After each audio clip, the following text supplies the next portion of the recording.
Come on board. It's interesting to have you here on Friday. This show goes until late night if God gives us the grace. We allow revelations. I hope you've done the silent prayer before joining the show, because that is what you require to start this show on an empty slate, so that now we start writing a new story for you and you start writing a new story for yourself. We need you to see things through your own window. We need you to understand that human nature has no love. There's no love in human nature. Human beings do not have love to share, so do not expect love from human beings. They don't. All they have is anger and hatred and competition. They do all these things to make sure that they know each other. They are always willing to control each other. That's why we exist, actually. Most of us are constantly, unless you're working on yourself to become a better human being every single day, you are always trying to control something. Your mother is trying to control you. Your father is trying to control you. Your siblings are always trying to control you. And that's one of the reasons why anytime you do something different from what they believe in, underline the word believe, they will always come at you guns blazing. Why? Because they pretend to love you. Just because you are family, you have to do things that the family does. So if you do anything different, whips are coming in. Just because you have these to society norms. So if you do something different from what the society expects you to do, you get whipped. You're considered as the outcast. You're considered as the cast one. So here we help you to overcome those things, and we help you to know that there is nothing like the government. There's nothing like the society. There's always you. Therefore, take yourself seriously and become a honorable person by starting to fix yourself every single day. Because you actually matter. Therefore, things like depression, things like anxiety, things like thoughts of the future and the past, things like fears, things like false love, the emotional love that you people experience every single time, things like victimhood, which most of you play, things like being affiliated with a certain political party and certain politicians, things like arguing and all that, things like jealousy, all these things are coming in because you're in a fallen state and you have to overcome the fallen state. So therefore, on Friday, we are always here trying to make sure that you overcome that anger in you. It's an emptiness inside you, and nothing from outside can fulfill that. It doesn't matter which car you're driving. You can sit in that car and you're still very empty. It doesn't matter which country you're in. You can leave Kenya and go to the United States of America, but you still struggle with the same things that you're struggling with here. Why? Because you changed the country, but you did not change the spirit inside you. So the same spirit traveled to the US to go and actually cause more mayhem there. You've seen people being ferried back from South Africa, and all of you are actually arguing about South Africa. Oh, these guys are so bad. Even in the World Cup, you decided we will not support South Africa. But what does that have to do with you? It has nothing to do with you, but because you want to associate and be associated with a certain type of mindset, you're starting to judge and thinking, oh, these guys are very bad. Those guys that are very bad are the same people who you are as a person. Why? Do you know the Burundians who are here who are selling actually coffee in Kenya? They are these Burundi guys carrying coffee and mandazis around the country. And they are selling it to try to make a living. They've come out of hardship. They've come here to actually try and sell these things. And how have you labeled them? Kenyans. What is the label that you've given to the Burundians? You are labeling them that now the government is using them to actually win an election. So you're actually saying you will chase away the Burundians. But apparently what is happening in South Africa does not make sense. It doesn't make sense. But hii yenu ya kufukuza wa Burundi ina make sense. Tell me how that makes sense. So you're thinking South Africans are so bad for chasing Kenyans to come back here. But then you here, you're trying to actually talk bad against the Burundians. So we don't have love. The hatred and the anger that we have inside us, the void that is inside us, is always crazy. Look at the wars that Kenya has always had with Tanzania and Nigeria on Twitter or on X. You guys are there, guns blazing, and you enjoy it when you win an argument, because Kenyans will be seen as the capital city of Africa. You enjoy those false labels because you go on the internet and all you have is to shout in the comment sections to make sure that your point is heard, because you have the need to actually be heard. You want to be validated to be these guys that are so good at making things happen. But look at your country. Look at your country. Look at corruption here, and you're looking at corruption at other countries and wondering, theirs is so bad, but yours. So you're chasing Burundians here, but you are unable. You are not actually. You can't sink it in that those people who are being chased in South Africa, the same people who are doing that are just like you. All of you are operating from a fallen state. But if you are told, start making noise. Oh, we will unfollow. We will cancel you, because that is what you know. Because the truth exposes the weakness in you. So you cannot handle the truth, ladies and gentlemen. Let me announce this. Is my sound clear, by the way? Good, amazing.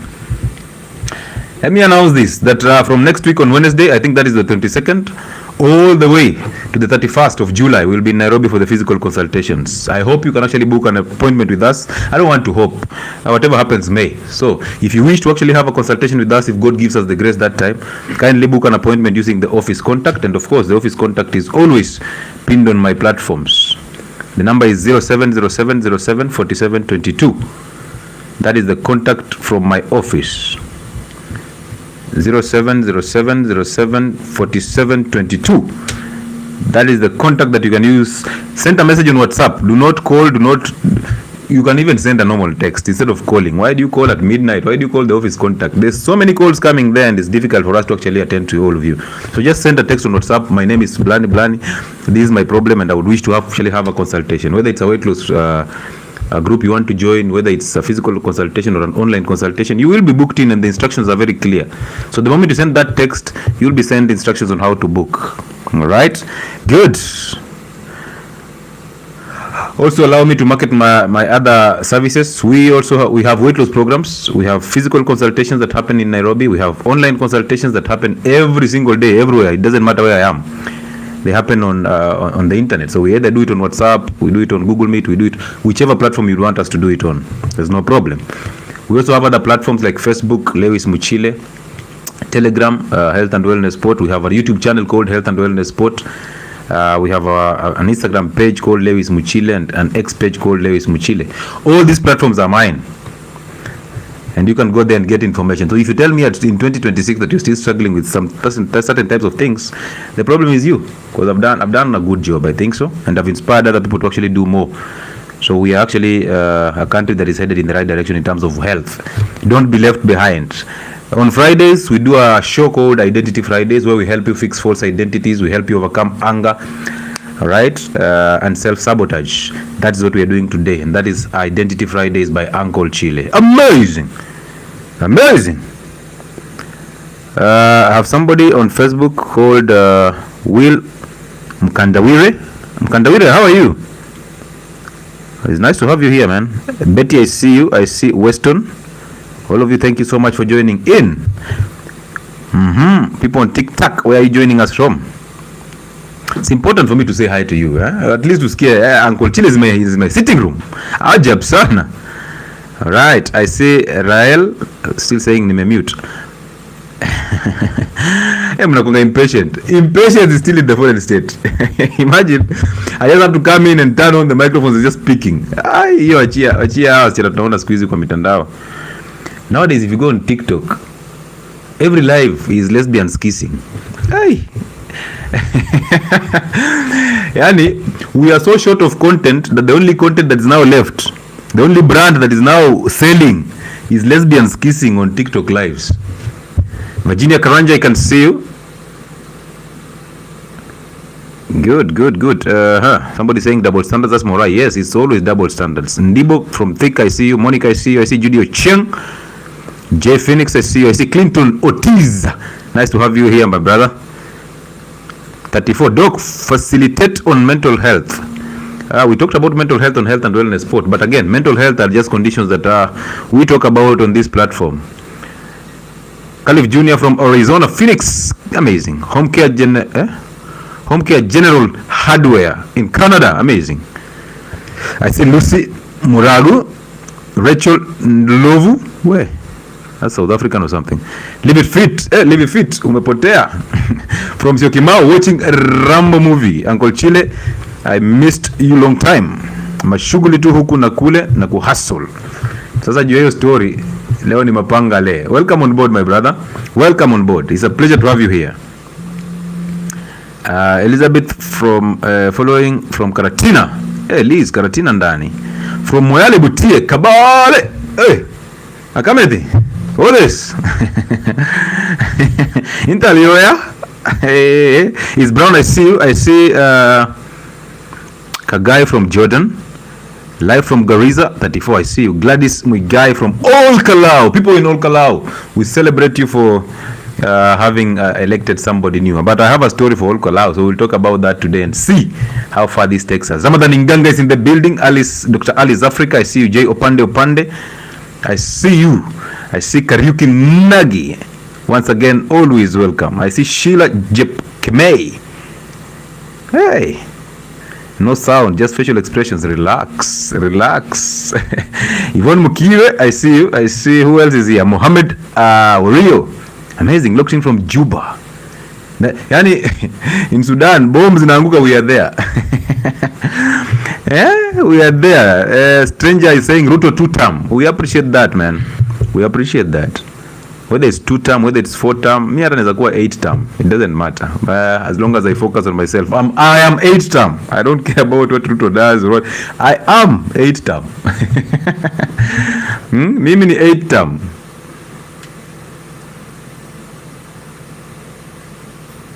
Who else is here? Zelia Sakala, I see you. Memory, I see you. Memory, how are you? Imelda Agoi is in the building. There's a call coming in. I don't know if Yvonne Waswa, I see you. Yvonne Damaris Mbaire, karibu sana.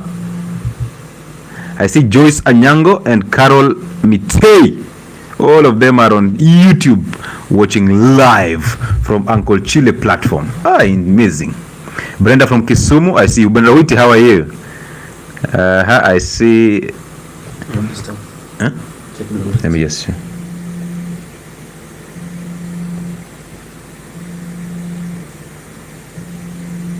Notice that. I go on. All right, so thank you man. Itaisha tu, kisha zingine zitakuja sawa. Hiyo mazoezi unafinya makagari inasaidia nini? Sir Edward. Inasaidia ku harden metal. Iron hardens iron. Iron hardens iron, bro. Unafikiri kwa nafanya hizo vitu ningekuwa naifanya? Lucy from Malta, I see you. Mortality rates of toothache is alarming. Can you please advise? You're on the wrong platform, my brother. It's Identity Fridays. It has nothing to do with health. It has everything to do with mental health. If we're talking about that, well done.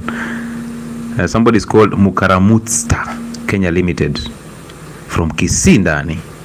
Hey, namkona majina. Ladies and gentlemen, welcome back. Let's do this, okay? Now, identity mirror of the week. Normally on Sundays I put out identity mirror of the week. Why do I put out identity mirror? Edith karibu, Ruby karibu, Christine Wamboi and Weston Muda, Betty Shik, all of you, I see you, man. Karibuni sana. Now listen, every Sunday I put out an identity mirror. Identity mirror is basically a question or a statement that is bound to challenge your understanding and your thinking about a lot of things. So it will expose how you think about things, how you react to things, and if at all you're looking at things differently or you're looking at things with the same eye. I have realized when I put out the identity mirror, most people are afraid to actually answer that. They will wait for other people to answer it or to respond, and then now they use these people's response to actually criticize. Now that exposes your identity, because I am interested in you as a person. I'm interested in your response, right? Because everybody is out here trying to do everything. I've said everybody's trying to control everyone, everybody's trying to hurt each other. But the reality is, the identity mirror exposes that. It shows you, hey, you know what? Because the moment you make a response, you realize I'll follow your response and I'll ask more questions and ask more questions until you get to find your answer yourself. I don't do it. I simply interrogate your response until you get to a place where you start looking at things differently, right? So please, the moment that identity conversation falls or identity mirror falls or drops on Sundays, I always drop it on Sunday, and then I drop it either on Thursday. Yesterday I did not drop it. I dropped it today in the afternoon. So the identity mirror for this week, all right, let me just remind you, the identity mirror for this week was, in most cases, do you defend the truth or do you defend yourself? I would have actually done away with that statement in most cases. So let me just use it for the sake of education. In most cases, do you defend the truth or do you defend yourself? Take a second and think about that question. Don't be in a hurry to answer this question. This question is, there's no marking. I'm not going to mark anything. So don't be in a hurry to answer this question.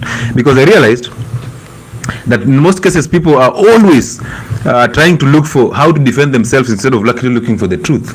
Now look at it this way. Anytime somebody challenges your lifestyle, anytime somebody challenges your beliefs, specifically religion, anytime somebody challenges the way of parenting and your family, anytime somebody challenges your opinions or political affiliations, you will always react.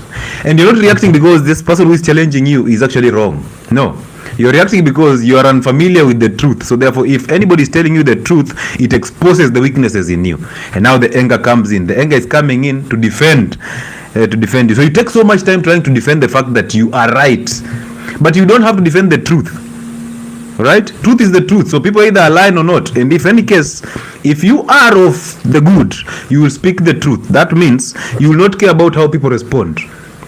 I want to give you a very good example. There have been so many videos of our celebrities sending out here. Every single time you come across a video, a nude picture, a nude photo, or a nude video, right?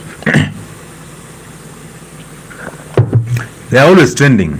And X is so good at this. That tells you how much people have no identities on X. Because they consider themselves intellects, but the reality is intellect is evil. Intellect is on the other side of common sense. Anytime you actually become of intellect, you're losing common sense. All right, so you will see these videos trending, and everybody will have to take some sides. Either we defend these celebrities or we shun these celebrities. Like if let's say my nudes trend tonight, and then you guys make me the topic of the week. Yeah, it's unfortunate that the war has become between men and women. It's always about men and women. So now masculinity coaches will use women who's like Cheryl Gabriela. They will use her to actually show how these things are. This is women. This is women. Okay, because they want to actually defend whatever they believe in. On the other side, the feminists. Anytime a man's videos trend, they're coming in saying, "Oh, this is men. This is men." I'm like, this is Bahati. This is not men. This is Cheryl Gabriela. This is not women. But I want you to look at it in the bigger picture. At this moment in time, are these people not who we are as a person, as a nation? These are people who are just exactly the way we are. Ati dogo ni kama uliona pia. Listen. Sikia. Mimi naweza kuwa I'm way worse than you, trust me. naweza kuwa tunanianzianga mimi ndo zifike kwenu. Inakuwa na mimi ndo naziona kwanza, nasema hii wacha, let this go to and George, let this go. When I consult Uncle Chile, what do you think about my nudes? I'm like, this one you should have taken a different angle. Kidogo. And I saw you guys trolling he's Kibe, right? Andrew Kibe, when he said, but we see men out here walking bare chested, and then we never say anything about it. But when a woman comes out with a cleavage, we are like, this is a red flag and all that, blah blah blah. I'm like, okay, nowadays men go to the gym with very small shorts, very tight shorts and all that. They are showing basically what they build in the gym. That's okay. But when women come with the same things, you're like, you're coming here to distract us. But don't you think you're also a distraction to other people? Remember in that gym you have gay people there. Remember in that gym you have women who are actually attracted to the physiques. So you're actually distracting other people. But apparently when it's happening to men, for men, iko sawa. But when it happens to women, now is a problem. The society is women. But when you're showing us every single thing here as a man, there's no problem. Siku hizi mnaacha hata kutrendisha ule jamaa wa South Africa mwenye alikuwa anashinda kisquat. Mnakuwa mtamitaje? Huyo jamaa the guy with a big buttock who tries to tell you that it's because of the squats that have built this buttock. What is the name of that guy from South Africa? The one who used to and he received endorsements. He even came to Kenya through a bank. There's a bank that sponsored that guy to come to Kenya to actually do what again? Alikuja kufanya nini? For those of you who attended what he was doing, what did he come to do? King of squats. I struggle to understand what is his brand. What did he come to do? Because the squats that he's actually doing have been done in the gym all through. So did he come because he has a buttock, or did he come because the board members of this bank are gay? Hello? So mtuambie. Mimi is a question. So if my opinion or my question is actually challenging your mindset, then it means you have a problem. Because I'm still struggling to understand if at all we are rewarding such things. And then we come and sit back and decide, gay is not okay. But we are rewarding these things. Look at how many women are actually coming on TikTok live as lesbians, kissing every single day. And what do? Those lives will always have more than 1,000 people watching and rewarding, gifting every single time. right? So you're actually telling these people the validation that you actually came to get, we will give you. So therefore, how do you tell the same people that they actually have to put in work to actually become better humans? They don't relate. They know without TikTok they are not there. If TikTok banned sexuality and all these things there, and these people still came and kissed, you guys will still give them, because TikTok doesn't pay anybody. It is you people who pay people on TikTok. These people don't even need to tell you, oh, tap the screen. No, you're always tapping because you're interested in that. Men are there just wanking. You wank until you get a seizure. And you want us to get better as a nation. You are there are people who are waiting for that trend. Oh, nani leo ametrend. Leo nani nudes za nani. Leo and then you're telling us, oh, you know what? I have found my identity. I know myself. You don't know yourself. You don't know who you are. Doc, are you live streaming on YouTube? Yes, Ben. I'm streaming on Uncle Chile platform on YouTube. It's called Uncle Chile. So it's unfortunate that the society, which I don't believe a society exists, I just believe there are people. People actually reward the evil nature of of others. For example, how many people have you seen doing the most evil things that you can easily tell, even in the fallen state? You can easily tell, this hata kama niko evil I'm in the fallen state. This one is more fallen than me, right? See, in the fallen state you judge each other. You're like, huyu hata kama ladies, huyu ako na bigger nyash than you, sindio? You're already looking at it and judging. That's in a fallen state. So in a fallen state, you will always judge and pass judgment. You will always want to control people. So in that fallen state, you will see that, this one is worse than me, right? In the righteous state, there's nothing like that because you only exist as one. But in the fallen state, all of us are there. That's why we have to pick sides. In hell, there's always that side and this side. So you're in hell, but you're choosing sides. There's a better hell, right? Amazing. Amazing. So I saw people defending. Every lady was out now defending, telling Cheryl Gabriela that, you know what, no, your organs are very clean and all these things and everything. Don't worry, the one who posted them or the one who shared them out is the one who made the mistake. I'm like, okay, let's keep moving. What is new now? What is trending now? We are even forgetting about Cheryl because we've moved on to Bahati, because he bent in front of us and showed us his behinds. Now we are moving there. So we are always looking for something to actually make us feel comfortable and happy, because we are not happy as a people. Inside us we are empty. So anything that trends gives us happiness. So we derive an identity from anything trending, don't we?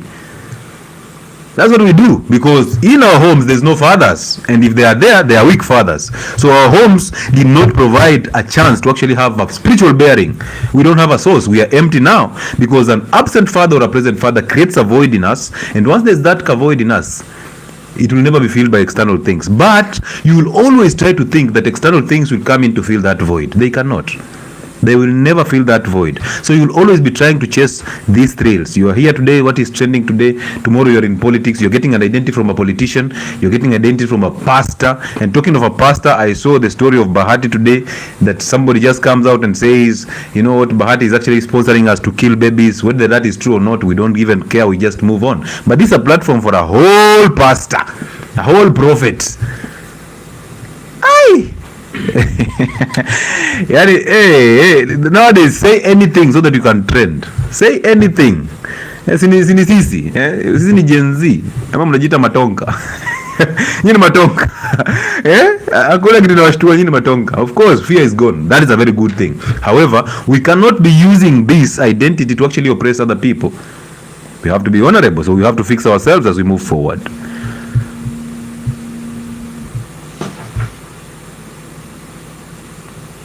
Yeah. So we have to actually do that as we move forward. At a history of Olkalao, my director is reminding me about Olkalao. So let me tell you something about Olkalao. You know these things. Please introduce whips to your show. I will do that. Nenda kuomba kibe whips zake niwalete. Ona, I want you to see this, how emptiness comes in. Sisi wote tuko na shida tu kubwa. And it's unfortunate that when you are trying to work on yourself to become a better person, the voices become louder. You can be working on yourself. Let's say somebody from Olkalao, you're working on yourself to become a better person, but some way, somehow, a by-election comes in and it has to distract you from actually what you're doing. So I want you to see that people in Olkalao, social media now is trending how you people have defeated the government and all that. So now, The war is not about electing somebody who is going to be a good leader to actually take Olkalau to the next level. The battle has just been that the government was bringing electricity, roads and money and all that. So we ate the money. Mmefurahia sana mmekula pesa ya gava. But for how long? And then now we have to divide ourselves into the government and anti-government. So either the opposition or the government. This time round, the opposition won. And now the opposition people are very happy. They don't even care if the one they've elected will actually take their goals to where they want to go. They don't even care if this person is going to lead in truth. All they care is that we actually defeated the government. What a mess. Yani all you care about is Mulima. I understand this nonsense. Mulima. So it's all about the mountain. Well done. But how about you as an individual? If at all you're actually associating with a certain group, and now everything makes sense because you're part of that group. But in this group, you're an individual. So why are you allowing politicians to carry your brain? They are carrying a brain for you, literally. Just the same way in the US, black people are being carried their brains with politicians. So therefore, you're told everything that is happening to you is because you are black. So black people will not go to school. Black people will not do anything. They will not wake up, because even if you become an Uber driver, the fear in you is that the police will actually come after me. When you're actually doing the wrong thing, so you don't look at what you're doing as, of course, the hood game. You're looking at the police as the evil people. Then I start sitting down and start thinking, does racism really exist? I'm like, no, it doesn't. No, it doesn't. I'm just thinking, racism, what is that? What is racism? I'm like, nobody hates you because you're black. People are just angry and are evil. So it's a battle between what is good and what is evil. Nothing about race and color. But your political leader has made you believe that it's because of my color that I'm this way. That it's because I'm Kikuyu, I'm being oppressed by the Kalenjins. That is not your mind. That's the mind of a politician. The other day, we saw a very young man, Kebaso Murara. Very brilliant young man, very good businessman. You look at his lifestyle and you actually get inspired by that, because you don't have it. Because if you had it, you will not be inspired by him. You still just focus on yourself and keep moving. So he inspires you because you don't have what he has. That's unfortunate, right? So you look at his life, it looks like he's actually in certain order. And then you close your eyes and you open your eyes and you're like, he's now Tim Matiang'i. So he has picture side. Now you're like, So now that's ukweli iko wapi? Where is the truth? We want the truth. We don't want to care. Yeah, you've been telling us and exposing issues in the government. Well done, Murara. But now you've joined the same people. I sit back, I'm like, So the game is always the same. Yeah, the game is always the same. So you think you as an MP, you can actually go there and change principles there, where these people are actually voting for what you're bringing in. You might have the best interest of your people at heart. Then you come here and you realize, even with the best interest of the people, you need to be supported by their vote. And the one who are voting in are the most rogue people. And they are coming from you. They are sample representation of who you are as a people. So you elect who you are, and then you look at them and start wondering, parliament yetu iko na shida. Parliament haina shida, ni nyinyi mko na shida kwa sababu nyumbani there's no fathers. And if they are fathers, they are weak fathers. They cannot lead in truth. Their role is to control.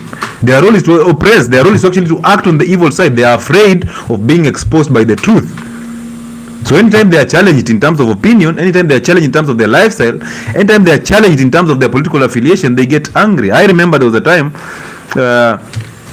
in Western, most families, including my family, was Raila every time. Raila was baba. Tulianguka na baba. Tulianguka na baba. You would see how my mzee is depressed because baba has just failed. Now we have now the whole family has to go through that pain because baba has failed. As baba is flying to South Africa for a holiday, we have to feel the pain here.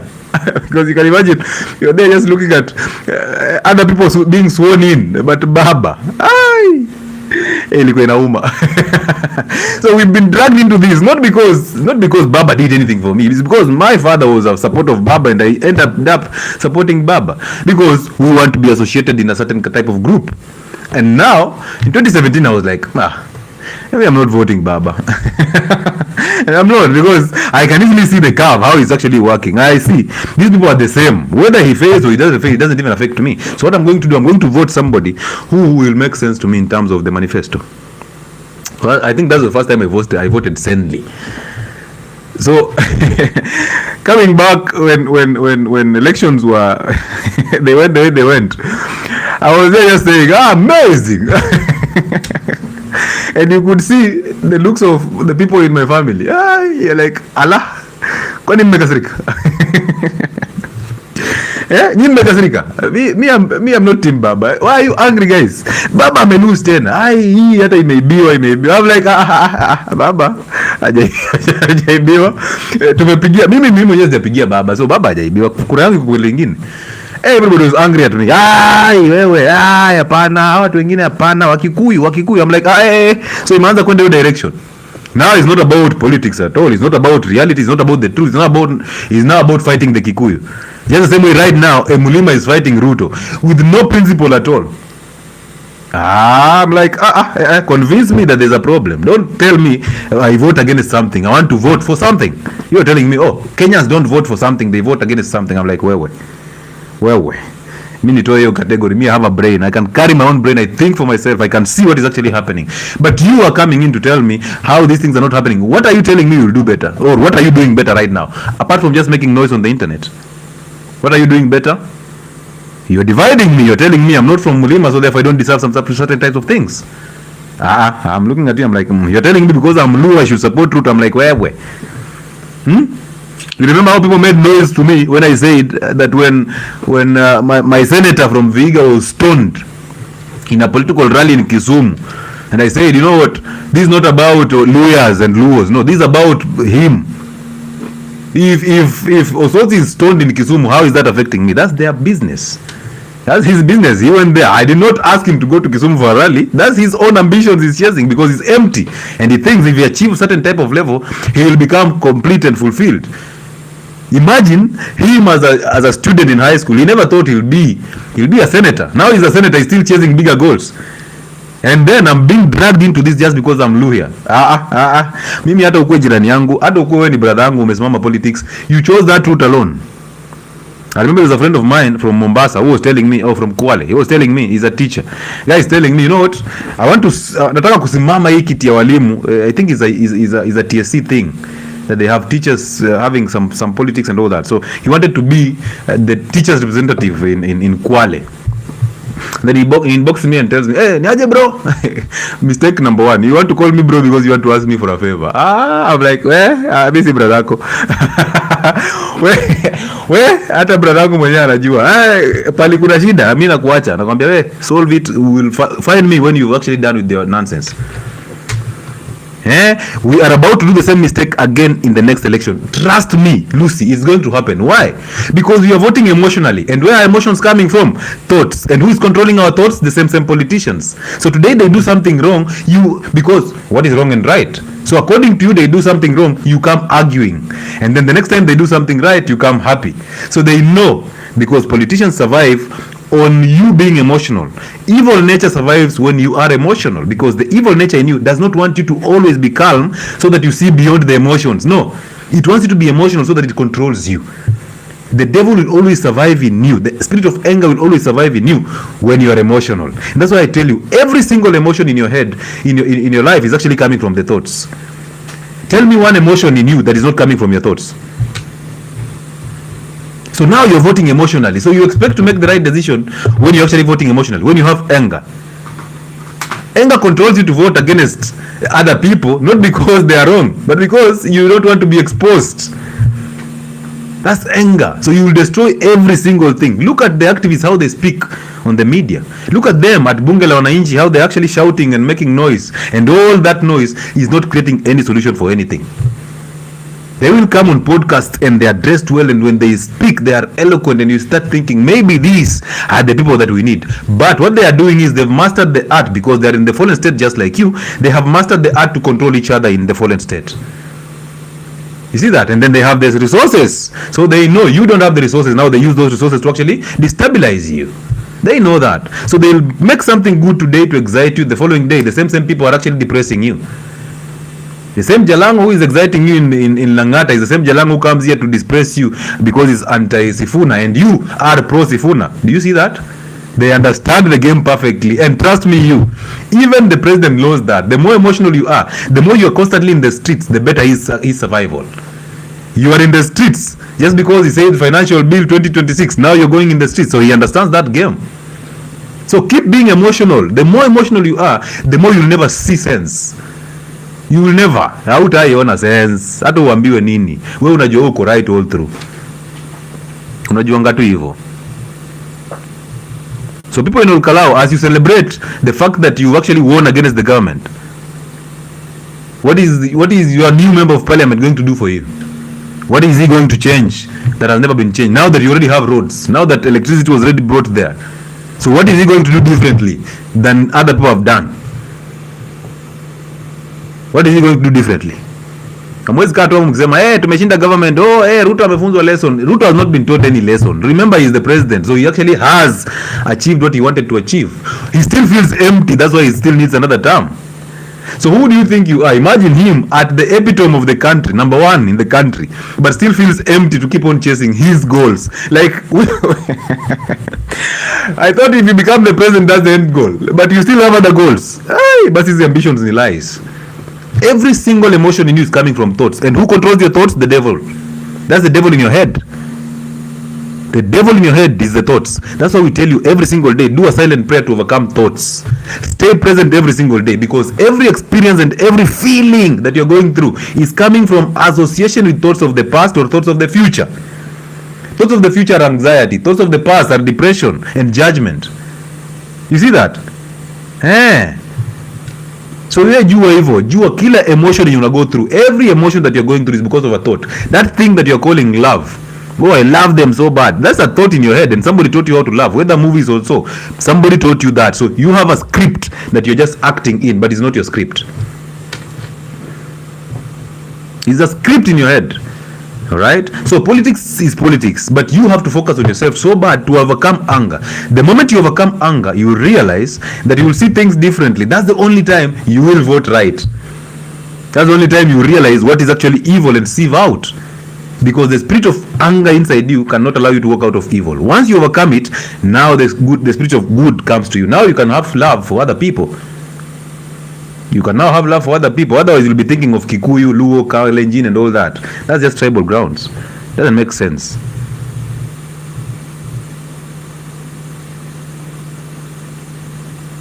And I want you to see the same things are happening in the entertainment industry. So it's not only about the politics.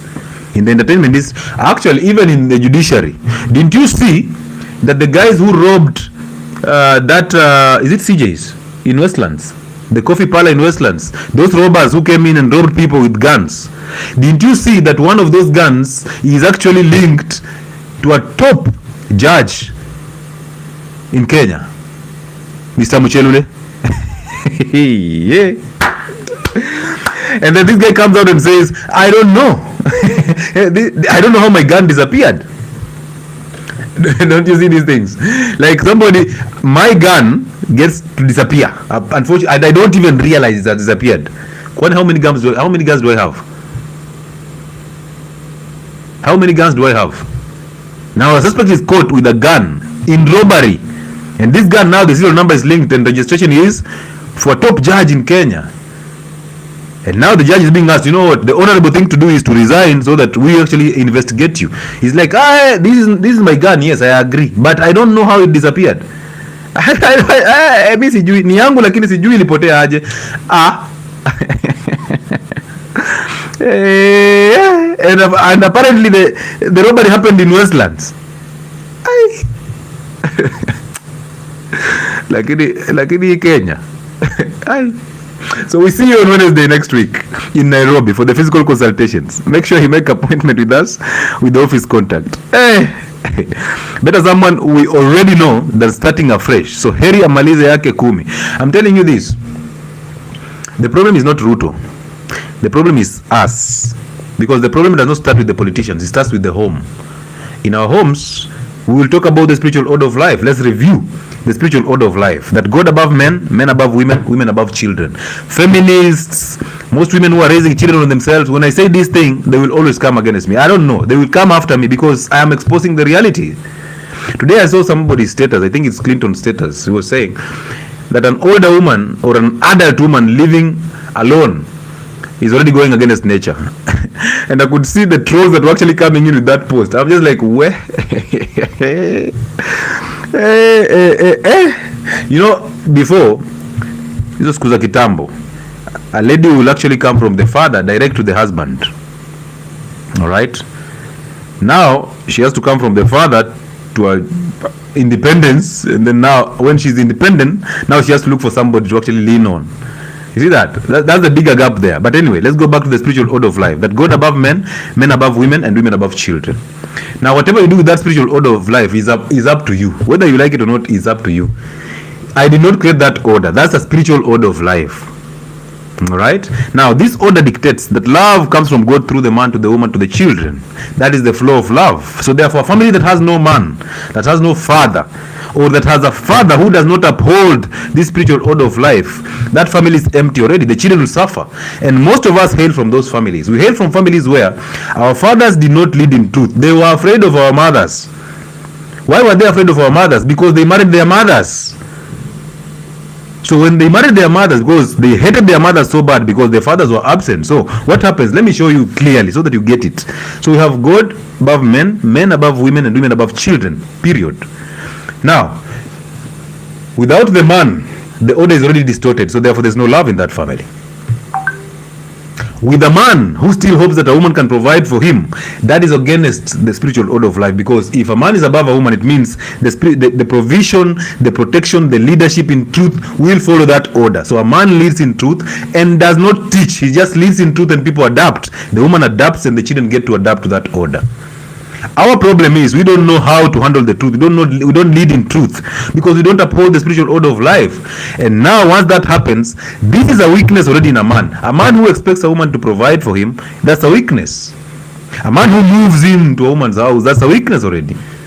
A man who, my friends, a man who is arguing all the time, a man who is angry, a man who does not even take care of his physique, a man who is obese, that's a weakness already. It means you don't even know how to appreciate and uphold the principles of your life. How then can you protect others? And then this man gets, because of the emptiness in him, because of course he was messed up by the mother was angry at the father was weak. So women hate weak men. So therefore our mothers became angry at our fathers because our fathers were weak and they led into lies. So women adopted that lie, women adopted that insecurity and they hated it. But because they are married here and they are raising children and they wanted to protect the family unit, they are going nowhere. So therefore, we have to live in an environment, or we have to be raised in an environment where our mothers are so angry at the weaknesses of our fathers. And our fathers are so weak, they lie, they are controlled already by their mothers. Why? Because they married their mothers. So now, women are angry at the fathers because of the weaknesses that are in the fathers. And then women have this thing of trying to court children against the weaknesses of the fathers. So let's say your father is a drunkard. If your father was a drunkard, your mother, her role was to make sure you never become a drunkard. So she wanted you to become the opposite of your father. And she will tell you every single thing against drunkardness. So for you realize, you started thinking that every evil thing or everything that I'm actually going through is because my father is a drunk father. You see that? Could be true or could be not true. But you realize everything that you're going through in terms of insecurities, in terms of fears, in terms of no provision and all that, you start to think that these are happening because my father is weak, and through that you start to resent your father. Now this is how your mother turned you into an anger manufacturing house or body. Because your mother quoted you against the weakness of your father, so now you're living a life trying to prove a point against your father. So you are actually separating yourself from your father. Now anytime you separate yourself from your father, you are running away from the source. Because remember, the biological father is the spiritual or the earthly representation of God to a child. So when a father is absent, these children don't have a source. They don't have a spiritual bearing. So they struggle with their life. They struggle with anger. They struggle with insecurities. They have fears. They think about the future. So their future is basically based on the opposite of their father's weaknesses. And the future does not even exist. So they are busy chasing something that does not even exist. They struggle with the past. They are running away from the past. And they end up attracting the same past. Because whatever you're running away from, you end up attracting it. So these children are living in a bubble, and this bubble is trying just to do things that are opposite from their fathers. Why? Because their mothers told them, you know what, your father is the reason why we are going through this.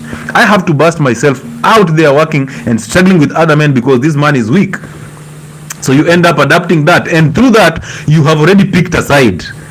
You already picked a side of your mother, And now your father becomes the enemy. So you're now separating yourself from your father. And remember, this is your biological source. This is your source of spirituality. It doesn't matter if he's a drunkard or not. He's the one who actually put a seed in your mother. Remember, your mother chose your father. When she was choosing your father, she was in love. She wasn't raped. She wasn't raped. This was the best candidate for this job. So she chose the best candidate. But apparently now, the best is the worst. Because that's how the devil operates. The devil tells you that this is the best thing that you have to do. You need a car to actually put out a statement. You need to invest to become this type of person. Then the same devil comes and tells you, you know what, that was a wrong investment. You didn't have to do that. You didn't even ask around. This was the wrong spouse. But this is what you chose, because a woman does not carry a pregnancy for a man they don't want to. They watakunywa Coca-Cola ndo mzima. Afadhali hiyo mimba itoke. Wataweka vidole hivi hata watapika mimba na mdomo. They will.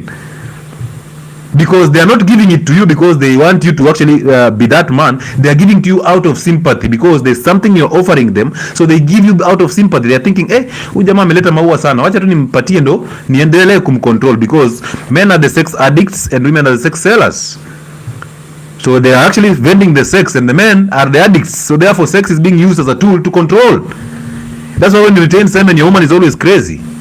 That's why when you don't ejaculate, she thinks she has not actually satisfied you. That's not the reality. She has gotten her orgasms. So why is she thinking about your orgasm being a big deal? She start telling you, you know what, wewe umekulana nje. Why? She's saying that because she knows that sex is the way to control a man. So if you can actually wash, you can actually cook, and you can actually stay without sex, or you have control over sex, and you can retain your semen, you've won the battle already as a man. That's a form of control. But can you? Can you?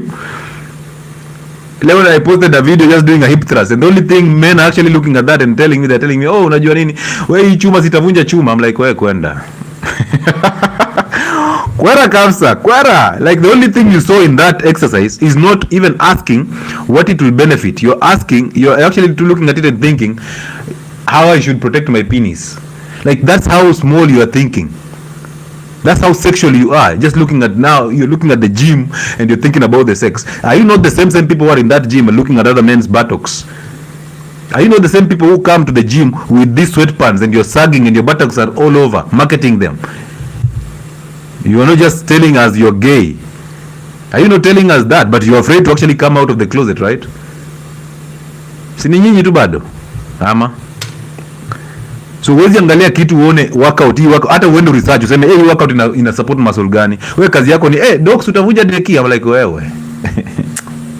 The only thing you saw in that video is a deki. Why are you even looking at my deki as a man? Why? I thought my groin area is for women.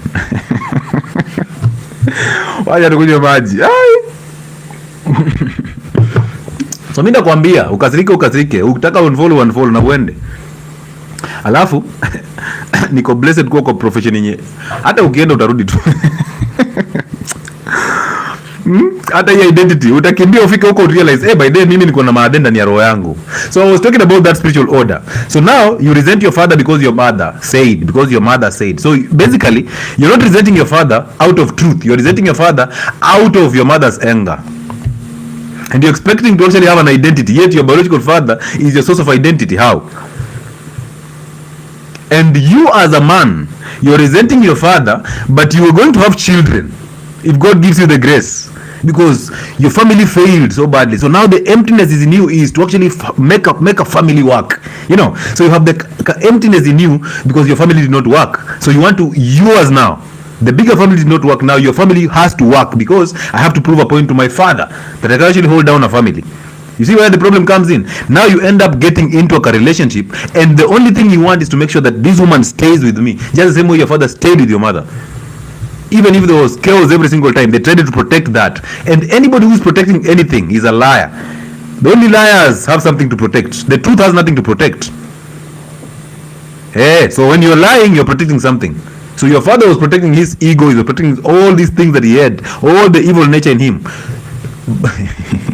So now you're resenting your father and you're becoming just like him, because whatever you resent, you become. And you're even resenting your father with the anger from your mother. It's not even your anger, it's the mother of anger from your mother. Now you've inherited the anger. And now you wonder why you're always angry, why you're always fighting with women, why you're always arguing with men, why you cannot hold down a relationship, why you cannot be consistent with something. You have empty already. You don't have an identity. Now, as your mother was quoting you against the weaknesses of your father, that was not a criminal offense. No, she was doing that because she understands, because women hate the weaknesses in men. So remember, women are not in your life. Men who are here. A woman is not in your life because she loves you. No. She's there because you provide security. That's the reality check, okay? Now look at it this way. The day that you stop providing that security, that's when chaos begins. Also understand, this woman that you've married is exactly who you are from inside. So if you have your mother inside you, you'll end up marrying your mother. That's how our fathers married their mothers. Because they resented their mothers so badly, they ended up attracting their mothers as women. So the spirit of control continued.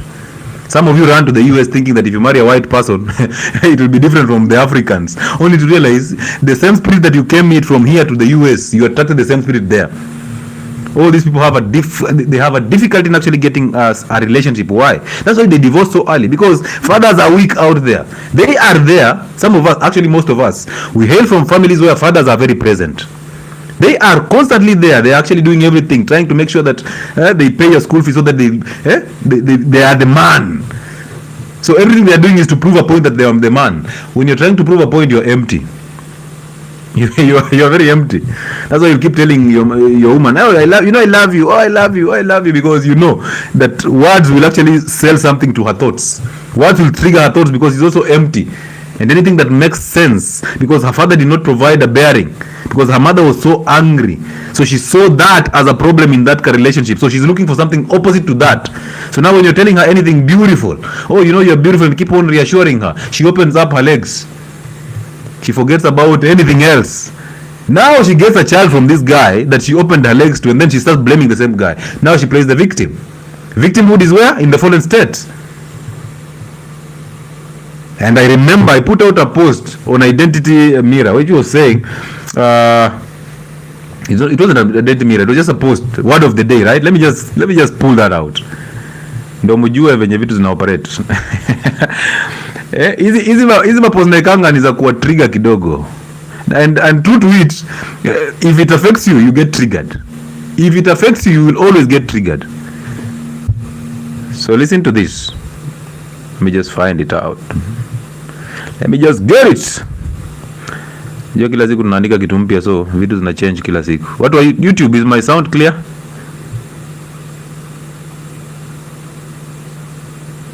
Leo mamwani ukweli 90 minutes ni sawa. Bro, leo na whip. It's always that way on Identity Fridays. So if you join Identity Fridays, it's always whips.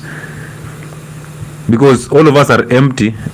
And having been there, my role is not to control you to become a mini version of me. My role is to point you to the direction of light. And you choose if you want to do it or not. Where is that? Where did I put that statement? Clinton, can you remember that statement? What was that? The one that was on my status some time back. Can you remember that? Something I put out that was saying, we attract who you are.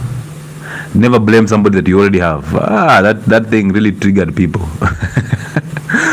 Watu walikasirika. Wacha lazima niipate. Ndio lazima niipate. Watu walikasirika. What are you saying? So you want to say that my husband is the problem? You want to say that my wife is the problem? No. You are the problem. Why are you blaming other people? What was that, man? Let me just find it. I have to find it. Hii na afadhali mungoje.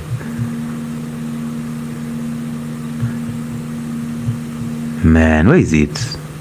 Come on.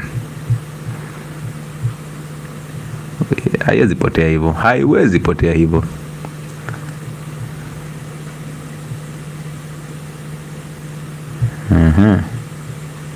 Let's see.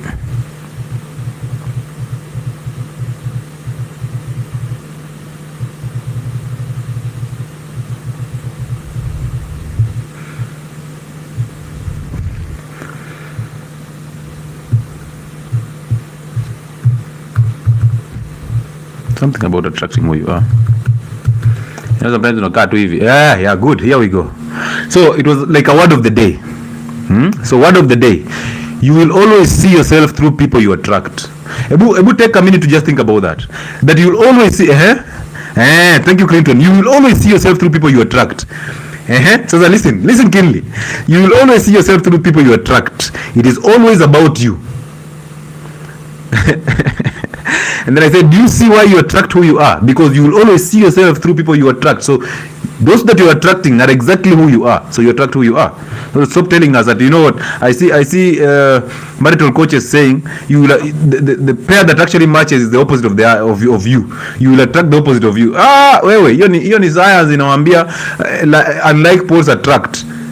So I said you will always see yourself through people you attract. It is always about you. Do you see why you attract who you are? Blaming other people for what you are going through is the greatest form of self-hate. Keep fixing yourself. Sikiza hiyo statement vizuri. That blaming other people for what you are going through is the greatest form of self-hate. Like you hate yourself so badly that you're thinking other people are responsible for your problem. So imagine when you're hating somebody, it's either he exposes the truth in you or it's because he is who you are and you are afraid of competition. So you look at these people, you resent the husband, you resent your wife, but the truth is you attracted this person. Sinyi ndo mlikuwa lavidavi ama kulienda aje? So now apparently you want to tell us that this person is the wrong person.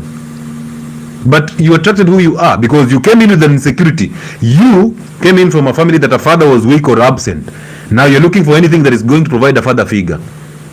Right? Now you got it. But apparently you start to resent it. Why? Because it does not provide what you want. Because hata yeye alitoka kwa familia yenye mother ako so angry and the father is so weak. So mother was angry at the father's weaknesses. So he's coming here trying to just make sure that he can actually fix a family, make a family work because their family is not working.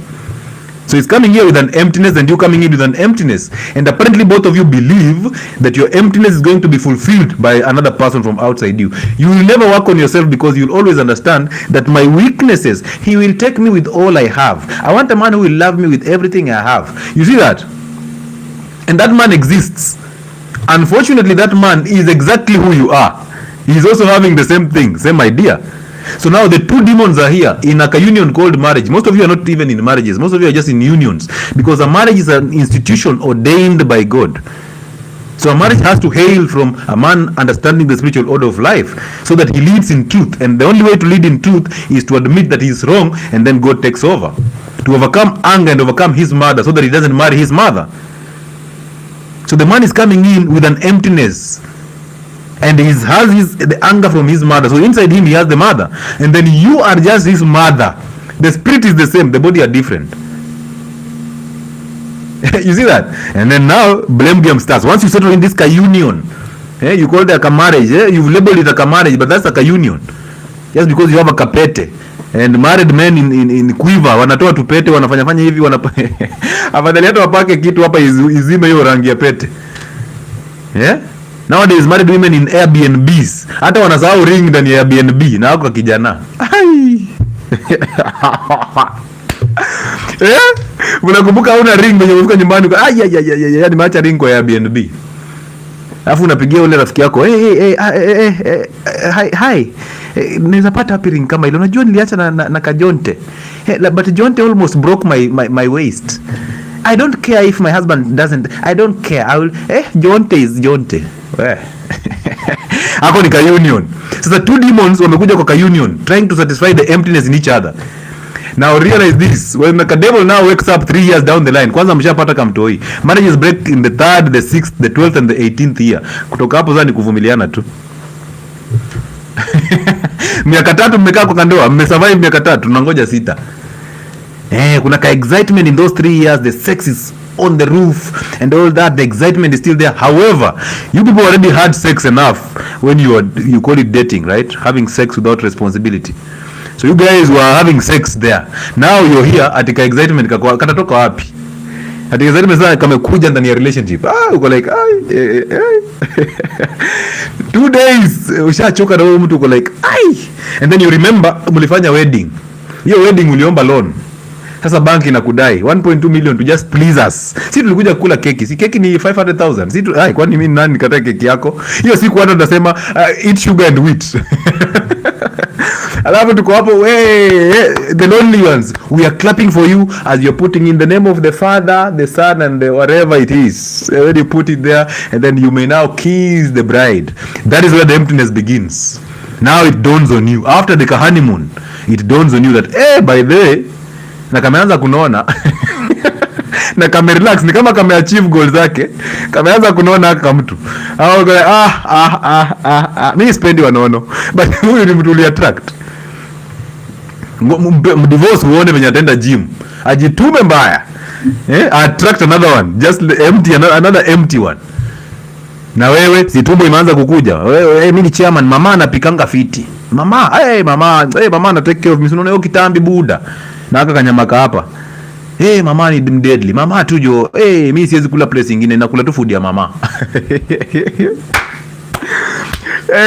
Menda mahali bana, mwanaume anatoka mbio juu mama amepiga simu. Hujaiona kwa highway, umeona mtu amekupiga na gari, unashangaa huyu jamaa anakimbia wapi? Si angeenda mapema. Kumbe alikuwa kwa zaidi huko Mirema, mama amepiga simu. Jamaa shaija kilete, sasa ni mbio sasa. Gari inafaa fly. Mama.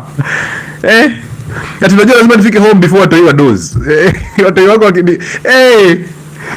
Sasa hiyo kumbe ni mama amepea mtoi simu. Hebu mpigia baba. Huyu baba yenu ameenda usherati, mpigie simu. Mtoi yako like, daddy nataka kulala. Jamaa anapagawa. Rusha Jack Daniels huko. Mtoto atalala kabla sijamuona. Nataka kutungonga kwa magari huko kwa barabara. Juza mama amepiga simu. Ndio umeangalia tu sasa ukakumbuka kai ni saa 5. Ni saa 5 majamajo. Mimi lazima niishie. Mama atajaa mbaya sana. Tuko like we. Mama atajaa. Wacha niende, mnajua hii chama, hebu mmalize haraka mzee ataleta shida. But uko chama, ulikuwa unafanya nini ndani ya chama? I thought chama yako ni wewe na mzee. Hii vitu mpendi kusikia, sio? Acha tuone kama kuna maswali hapa. So the emptiness in us is what we are trying to fulfill. You can try to fulfill that emptiness by being affiliated to a certain political party, because if there's no father in the home, I will find a father in politics and politicians. If there's a father here who is weak, I'll try to find a father in a father figure in the internet. So that time you look at Lewis teaching these things and you're like, by the Uncle Chile ni deadly. Acha bana huyu jamaa acha nimtafute anidunge advice. Mimi siko hapa ku advice. Advising means I'm remodeling you into my own image. Don't take advice from people. How will they advise you when they are in the fallen state? Because by the time they are looking at you and seeing a gap in you, they are in the fallen state. Because otherwise they will not care. They will not even know you are actually struggling. They will leave you to struggle on your own, because the best way to love people is to let them suffer. They will let you struggle on your own because you have to find help. They found their help on themselves. You have to find help on yourself. You have to admit that you are wrong and you're playing God so that you come out of the pit. But you're constantly playing God by actually seeking advice from other people. Now they're lying to you because they're getting revelations from their thoughts. That's the devil. They're getting revelations from a syllabus. They call themselves psychologists and psychiatrists. They are bound by guidelines. So apparently somebody understands you better. You're getting advice from a pastor. Apparently a pastor knows God better than you. How stupid is that? Most of you are worshipping the Bible and the Quran because you think God is in the Bible and the Quran. That does not make sense. So you're worshipping the Quran. So somebody just talks about the Quran, you're angry. Somebody talks about the Bible, you're crazy. Because you know what? You have to defend your religion. You don't have to defend anything. I admire the story of Jesus. I admire his story. This guy came in to preach consciousness. He even told you that the spirit, actually the God that I serve is in you. The kingdom of heaven is inside you. The same God that leads me will lead you. And then now you people go and turn the scripture according to the devil in your head. Because all of you read the Bible and you interpret it with the devil who taught you how to read the Bible. Now you interpret the Bible with your mother in your head or with your pastor in your head. Sindio? Ukisha interpret hivyo usha get wrong. Then unakuja unatumia to scriptures hapa kwa TikTok live. Hallelujah brethren. Hallelujah. Hallelujah. I am pastor fulani. You're not pastor whatever. You're not. You're just a human being and you need to fix yourself. Why are you taking the caliber of pastor? Now it has to give you an upper hand. So we have to look at you as like a pastor. You're already in an upper hand that you know God better. So you can dispense to us what God is saying to you. And God speaks to you in a language that you don't even understand yourself. But God is speaking to you, right? Amazing. How crazy do you sound? You say the Bible is infallible. I'm like, the Bible doesn't make any mistake, right? And it was written by who? People who actually are in a fallen state. The same people who Jesus questioned, because Jesus came to teach consciousness. But these people, because they were full of intellect, they were against that thing. The Pharisees. What is this kid saying? This kid knows nothing. I've been studying theology for the last 30 years. I've gone through a theological studies to be conditioned to think in a certain way. And this kid comes here and tells us, you know what, hatuwezi ingia kwa heaven because wewe utatuambia nini? Wewe kwanza ni mtoto mdogo, ulizaliwa kwa menja, utatuambia nini? Preaching consciousness. But apparently you don't want consciousness. You love your hell. That's why you want to stay in hell. So he told you that the same spirit of good is in you, but apparently you believe that Jesus is God. Can you imagine that? Kwani mnasomanga nini? Like you totally defend that, you know what, Jesus is God. And then the same Jesus never told you that he's God. He told you, I'm the son of God. And you are sons and daughters of God. So what makes you think you're not of the same nature of Jesus? Therefore, whatever he did, you can do, because he's your elder brother. He came to preach consciousness so that he takes you from your fallen state into light. He came to help you overcome human nature, which is evil. But look at you. Jesus ni God. Maajabu. So Christians, watazua mbaya sana. Ladies and gentlemen, allow me to take a break and announce my platforms. 1, Health and Wellness Spot on YouTube. 2, Uncle Chile on YouTube. Another platform here. If you're here, 125 of you, kindly just follow and like. It makes sense, okay? On YouTube, I can see people there simply like the live. Most of you are very angry already. Christian already triggered. So you don't, I can't like this live. He's not saying anything. I know. But you're a Christian. You've been following Christ all this time, but you're still struggling with anger. You're still struggling with judgment. You're still struggling in poverty. So who is the God that you're actually worshiping? The God of poverty. The God of anger, because he whipped people in the temple. So now you're thinking, that is the same anger as yours. God is a spirit. God is not a human being that is emotional JLQ. God is not the God. Don't acha kusoma Biblia na kuinterpret na pastor wako. Wengine wenu mnaenda church kila Sunday, but hata hujai soma Bible. Haujai hata prayer. You don't do a silent prayer every single day. All you're doing is, oh, our Father who is in heaven, and you will only remember that day yenye pastor amesema tupeaneni amani. That's what you do. God, the Spirit of God is inside us, all of us. Our only problem is we are so full of our thoughts. We listen to our thoughts every single time. We never pay attention to what is actually revealing to us. I tell you a very simple example. When you walk out, you don't need to be told that there is a sun. You don't need to be told. You'll see light and you'll know there's a sun automatically. Nobody told you ati kuna jua hapa nje na inaleta hii light, hapana. You automatically see it. That's a revelation. That's how he works. Ushaisahau kifungu, and then as you're trying to actually look for it, labda uko nayo hata kwa mkono ama umeiweka mahali na ukasahau, then you're trying to walk and find out. The moment you give up, you find the key, a revelation. But you are so into your thoughts that you cannot trust any revelation. You can't. That's why the devil controls you, because your thoughts are the devil. Because there's no single thought in your head that was put there by you. It was put there by somebody else. So that's your devil. Your mother is your devil. Your father is your devil. Your pastor is your devil. Your teacher is the devil. I can be your devil. But the moment you drop the evil nature in you, the moment you drop the devil in form of thoughts, that's the moment you start seeing the truth. That's the moment you allow revelations. So most of you are afraid of living out of hell because the thoughts are louder than the revelations, and you've suppressed the revelations. So you don't like God as much. You are afraid of the consequences of your mistakes. You're not afraid of God. You don't respect or fear God. No. You are afraid of the consequences that you've been told will happen if you don't do these things. So somebody dictated to you what is good and what is evil. What a mess.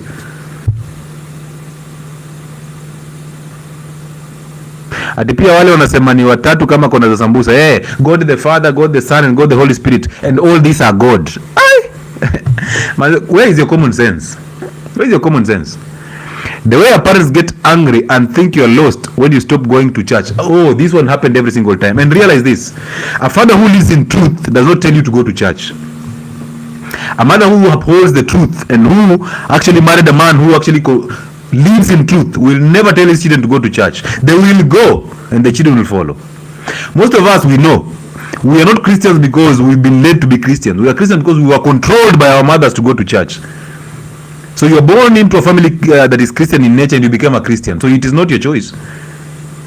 If you are born into a Muslim family, you become a Muslim automatically. Why? Because you've been controlled by your parents already. The conditioning began that moment in time because your parents think that whatever they are saying is right, because they've been told the same way by their parents. So they're passing it to you. And now you're struggling with life and you're holding on to what your parents did. So you're doing the same things and expecting different results. How? How is that making sense? So my role is to point you towards the direction of light. I am not here to even preach consciousness. My role is just to make sure that you wake up, because most of you are walking dead. You are just asleep every single time.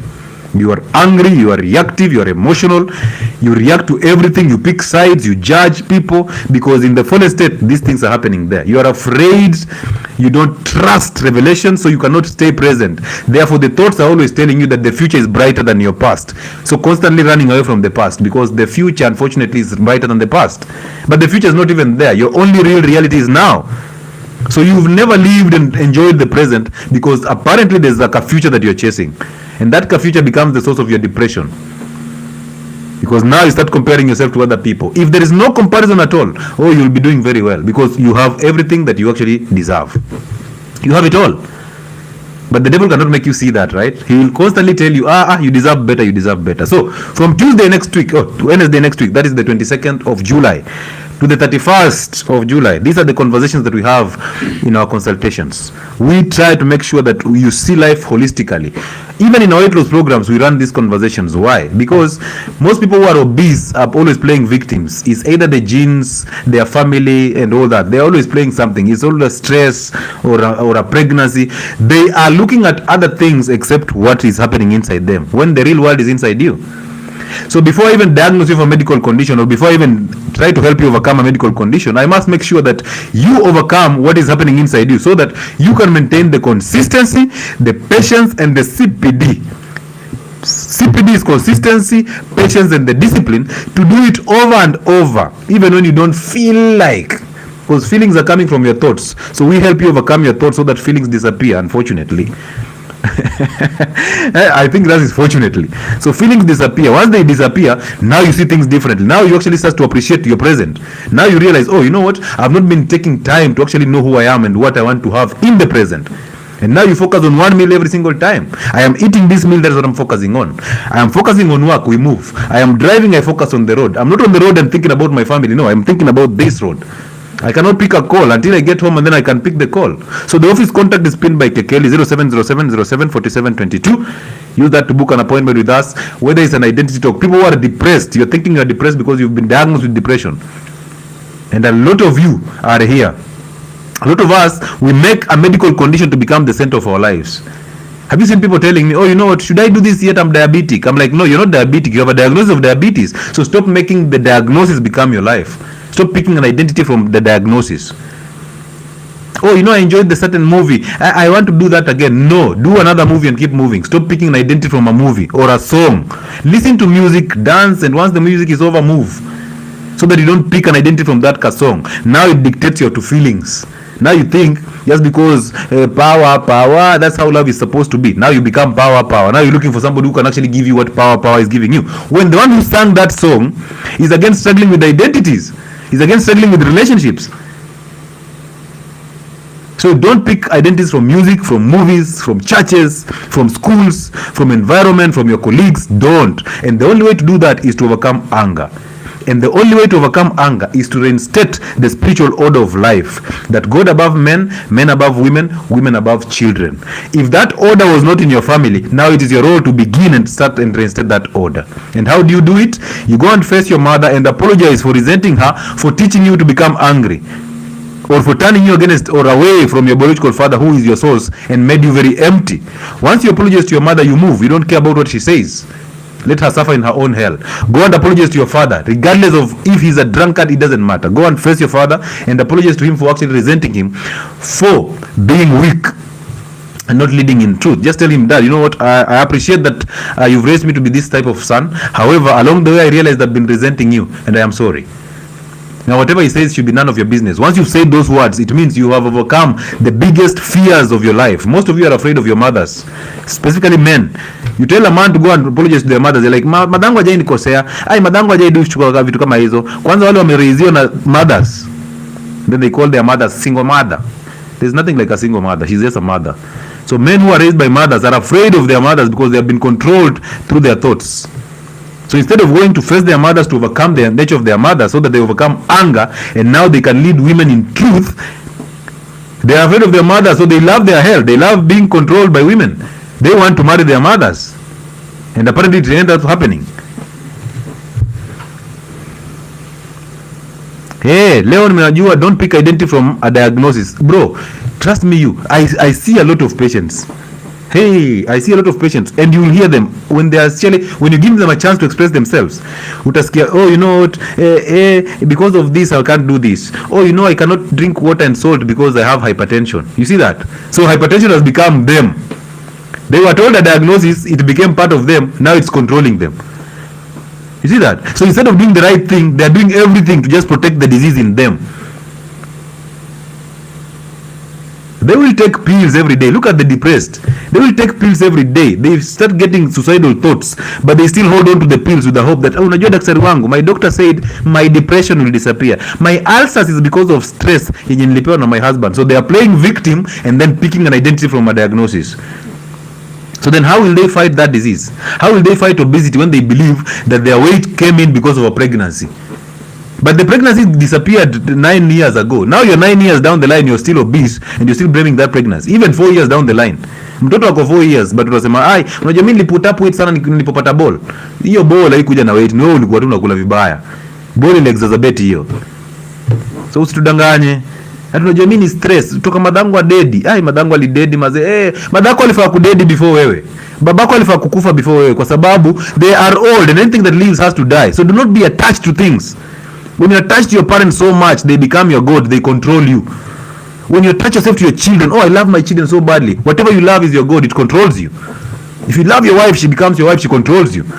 And now when she starts to control you, you can't lead in truth because you have something to protect. Now she resents you. And now that kamari starts to break. Now you're punishing the children that you're raising.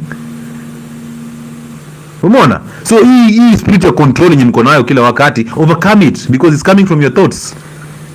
So when you start doing a silent prayer, let's say you wake up in the morning and you sit on that bed before you do anything else. Sit on that bed and close your eyes and just relax. Pay attention to your thoughts. Let the good and the bad go through your head because you don't even know what is good and what is bad. So let them come in and let them go. Let them come in and let them go. Just pay attention. If you realize you're following thoughts, use breathing to come back. All right? Come back by using breathing. Just remember I'm breathing. Now you come back here. And again, go back. If you sleep, well done. Wake up the following day and keep moving and keep doing the silent prayer. Do it. Pray without ceasing. That's what Jesus said, right? Pray without ceasing. So do a silent prayer every single time because you don't want to pray the way you are taught. You want to overcome what you've been taught so that the revelations that come through you will teach you how to pray. Don't you see that's a beautiful thing? I know some of you, actually most of you cannot imagine that they cannot live without thinking. Sasa ndaishi aje bila kufikiria? Ndaishi aje bila thoughts? Because that's who you are in a fallen state. That's the identity that you've picked and you're thinking that your thoughts are your life. No, these are coming from people. So you are living other people's lives. But for how long shall you live other people's lives? When will you ever live your own life? You were taught about a career and now you're chasing that career. This is somebody else's career. Your mother was trying to succeed through you. Your father was trying to succeed through you. So you have now this idea of career that is depressing you every single day because you want to achieve that career so badly. You have this idea of a good car. Now you're having sleepless nights. You can't even rest well because of a car. Then you buy that car on loan. Now the loan depresses you.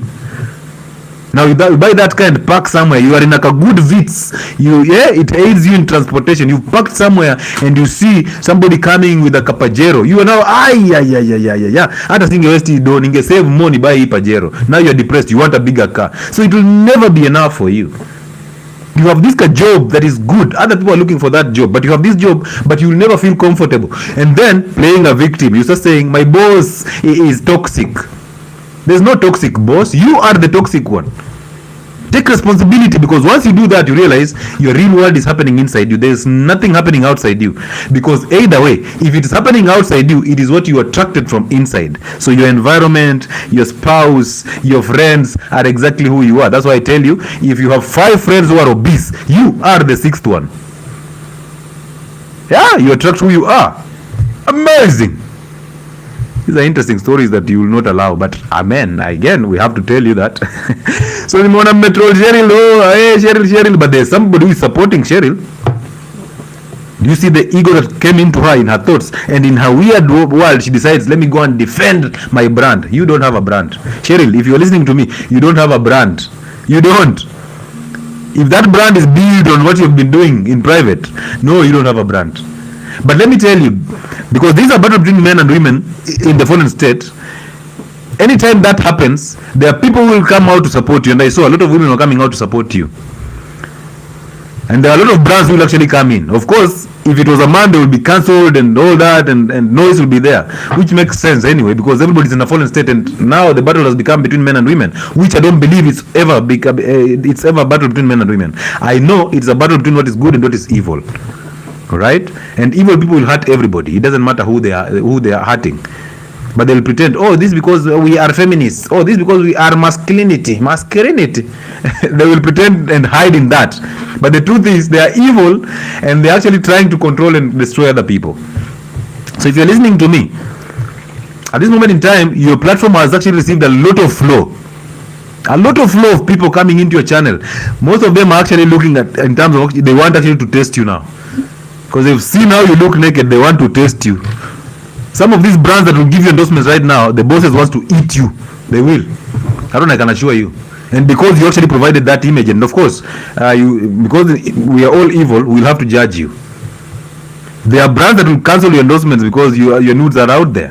Whether it's your mistake or not your mistake, it doesn't matter. You have to fix yourself, because we don't want to celebrate all those nonsense. We want to celebrate character.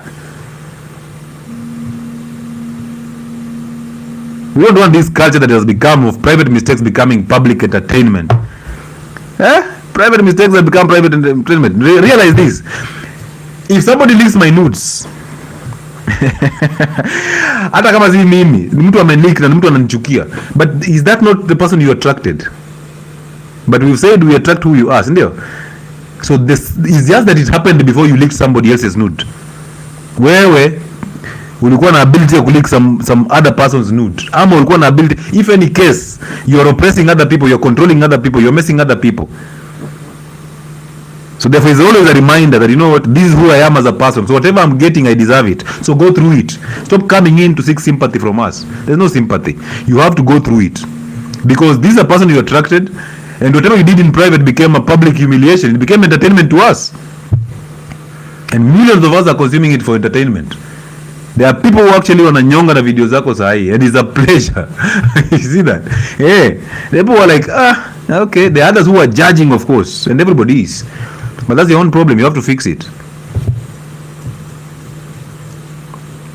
Hajua mkitoka hapa sasa tunaenda platform ya mademo na kiss huko. Lesbian na kiss kwa. Yaani siku hizi there's nothing people are doing. Mtu alileta tu internet na kaleta TikTok, aliharibu kila kitu. Like if you just take away TikTok right now, we cannot offer value.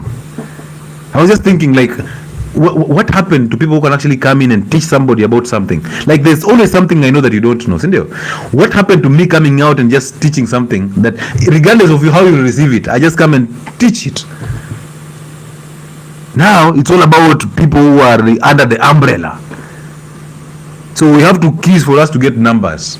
And now it's becoming a big thing. It started with one person, now it's everywhere. You just go on TikTok and there's always a girl with piercing here and here looking like a bull and all that, and they're actually, and then you look at it, the moment I see that, the first thing I'm asking, where is the father? Where are their fathers? It's not them. It's a spirit that lives in them because of the emptiness that was created by their fathers that is controlling them to actually do these things. And you think they are happy about it. These are girls who are 19, 20, 21. When they wake up from their slumber, consciousness comes in when they get to 28. And that time they cannot connect with a man because they've used all the toys this world has. You look at it this way. If lesbianism is actually making sense to you as a human being and with a common sense, how is it that in the same lesbian relationship, one girl wants to be a man?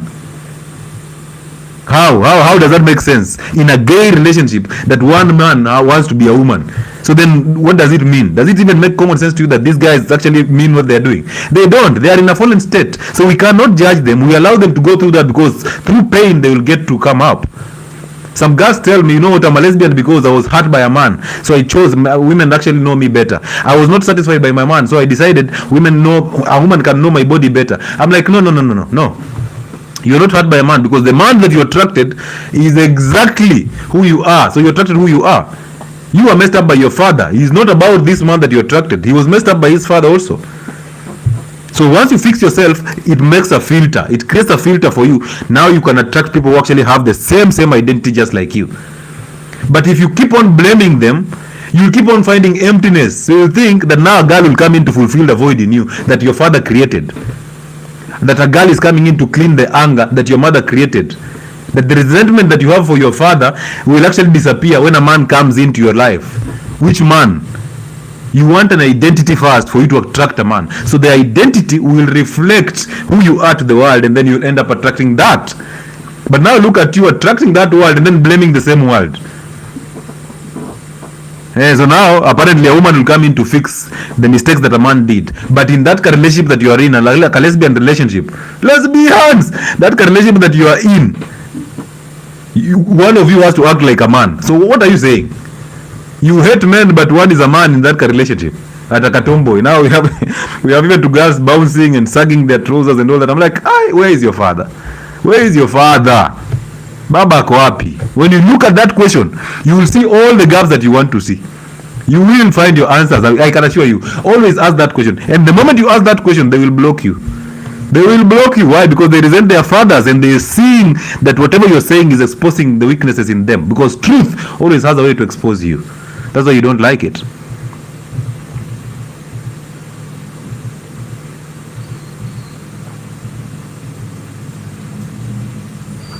And some of these things are the reason why you get angry when your favorite politician does not spoken on the news. Unajua baba hajaongea kwa nini sijui nani sijui nani Sifuna hajasema kitu. So you are angry because they've not given Sifuna playtime.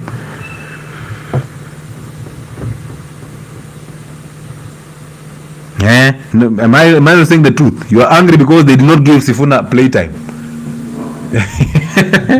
You are angry because somebody pointed out the harmful habits in you. So because they have exposed that, you resent and you retaliate.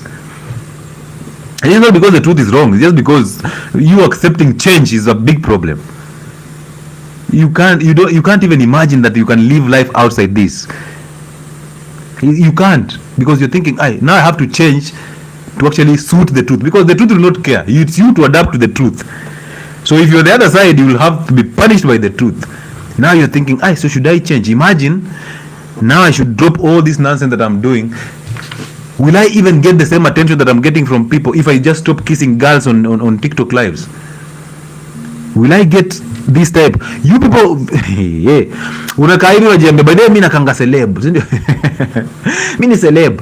Will I get the same attention from people if I stop doing what I'm doing? If one day I disappear from these platforms, will I still be the same person? Will I still feel validated the same way when I'm here? So who are you when nobody's watching? When nobody's applauding you, who are you? Do you defend the truth or do you defend yourself? Ladies and gentlemen, if you're on TikTok, you can request to be a guest in. I want to have a conversation with you. And pass anger to other people playing victim. We always do, bro. We get angry and then we blame other people. Do you know nobody and nothing is capable of making you angry? Did you know that? Did you know that? That nobody and nothing is capable of making you angry. Are you aware of that, guys? Do you think, by the way, you can walk out of this life a very complete human being and you'll never struggle with anything? Not because I've changed your life, no, but because you just decided I'm going to live the truth. That I'm going to overcome anger. I'm going to overcome my father and my mother. I overcome their weaknesses so that I see life differently. So I'm going to face my father and apologize for resenting him without even knowing. I'm going to apologize to my mother for resenting her and for her turning me away from my father. Once I do that, now I cannot see things through a window of my father and my mother. So therefore the evil nature in my head is disappearing. Now I'll work on myself to stay present every single time. I will do a silent prayer every time. When I wake up and before I go to bed, I'll do a silent prayer. And I'll focus consistently to stay present. If I have people who are telling me about stories of the future, I cut them off. I tell them, hey, please, let's talk about now. If I have people who are telling me stories of the past so that they excite me and they play around with their emotions, I tell them, no, let's talk about now. What is happening now? If it is not happening now, it is not happening. The moment you start doing that, you start getting these friends of yours disappearing. And friendships don't exist. Friendships are one of the best ways to control people.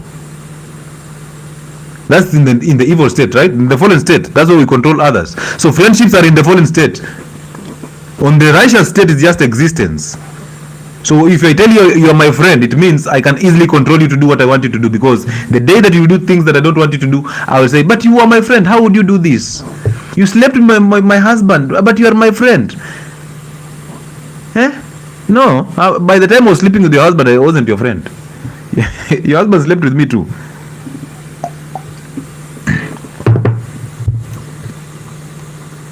So nothing and no one is capable of making you angry. Because if you don't have anger, you can't get angry. You are angry because inside you have anger. So people simply help you to exercise the anger in you. You have anger because there's a void in you that was created by an absent father or a present weak father.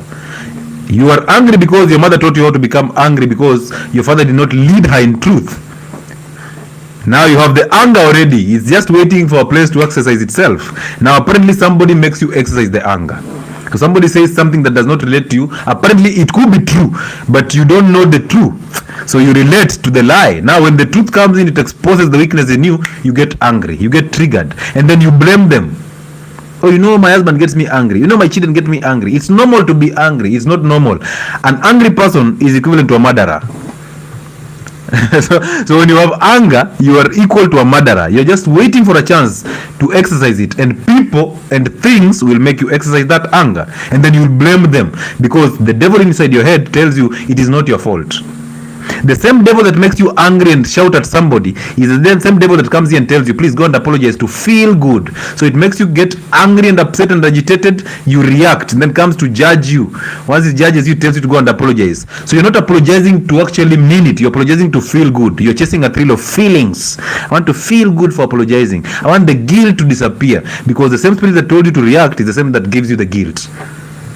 You just didn't know, right? Because you're part of it. If you're part of it, you can't see it. Separate from it, you'll see it. Consciousness. Wake up. Wake up. Wake up. My role is to wake you up. Friendships are just transactions. Friendships are just transactions in a nutshell. Well, bet. That is very true. And the truth is they don't exist. So this Kalebo of friendships was a Kalebo is just a sweet name for control. Lewis is my friend. No, I am not. And you're not my friend, trust me. There's something I'm getting from you, and there's something you're getting from me. And trust me, you're my friend because I can easily control you. I can easily tell you things and you'll follow. And the day that you disagree with me, it's gone. Even your mother, start disagreeing with your mother on religion and see the beast in her. Wake up. You start thinking, huyu ni Mkristo pia anakasirika hivyo. And then she'll defend it by saying, even Jesus whipped people in the temple. That's what they say. Anger is a sweet word. No, friendship is a sweet word for control.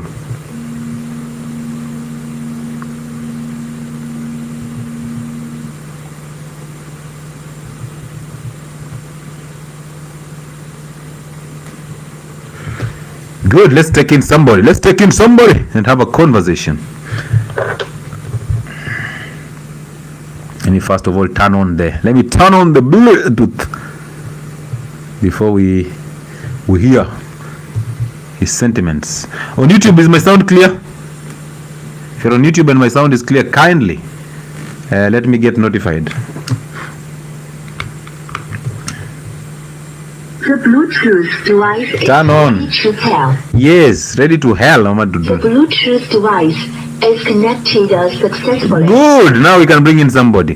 What title should give those who we refer to as friends? There's no friendship, so don't give any title to anybody.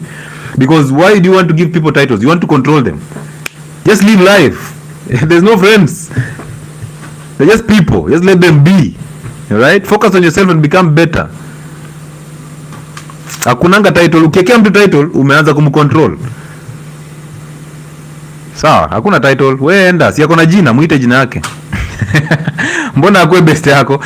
And I said this before, that men and women are incapable. Watch hata hizo friendships tunazungumzia. Men and women are incapable of being friends. Ladies, do you see how your husband reacts when you tell him that Lewis is my friend? Have you seen how he reacts? We know that we were your friend before we became your smashing agent. So you're telling me that you know, I have a lot of male friends. I'm like, you have a lot of people who actually smash you. They are waiting for a chance to present itself. One day you'll get drunk in their company. One day we'll have issues. Me and you will have issues. And I'll give you a leaning shoulder, your friend. And realize this, ladies, you guys like talking so much. The more you talk, the more you open up to the weaknesses of your husband or your boyfriend.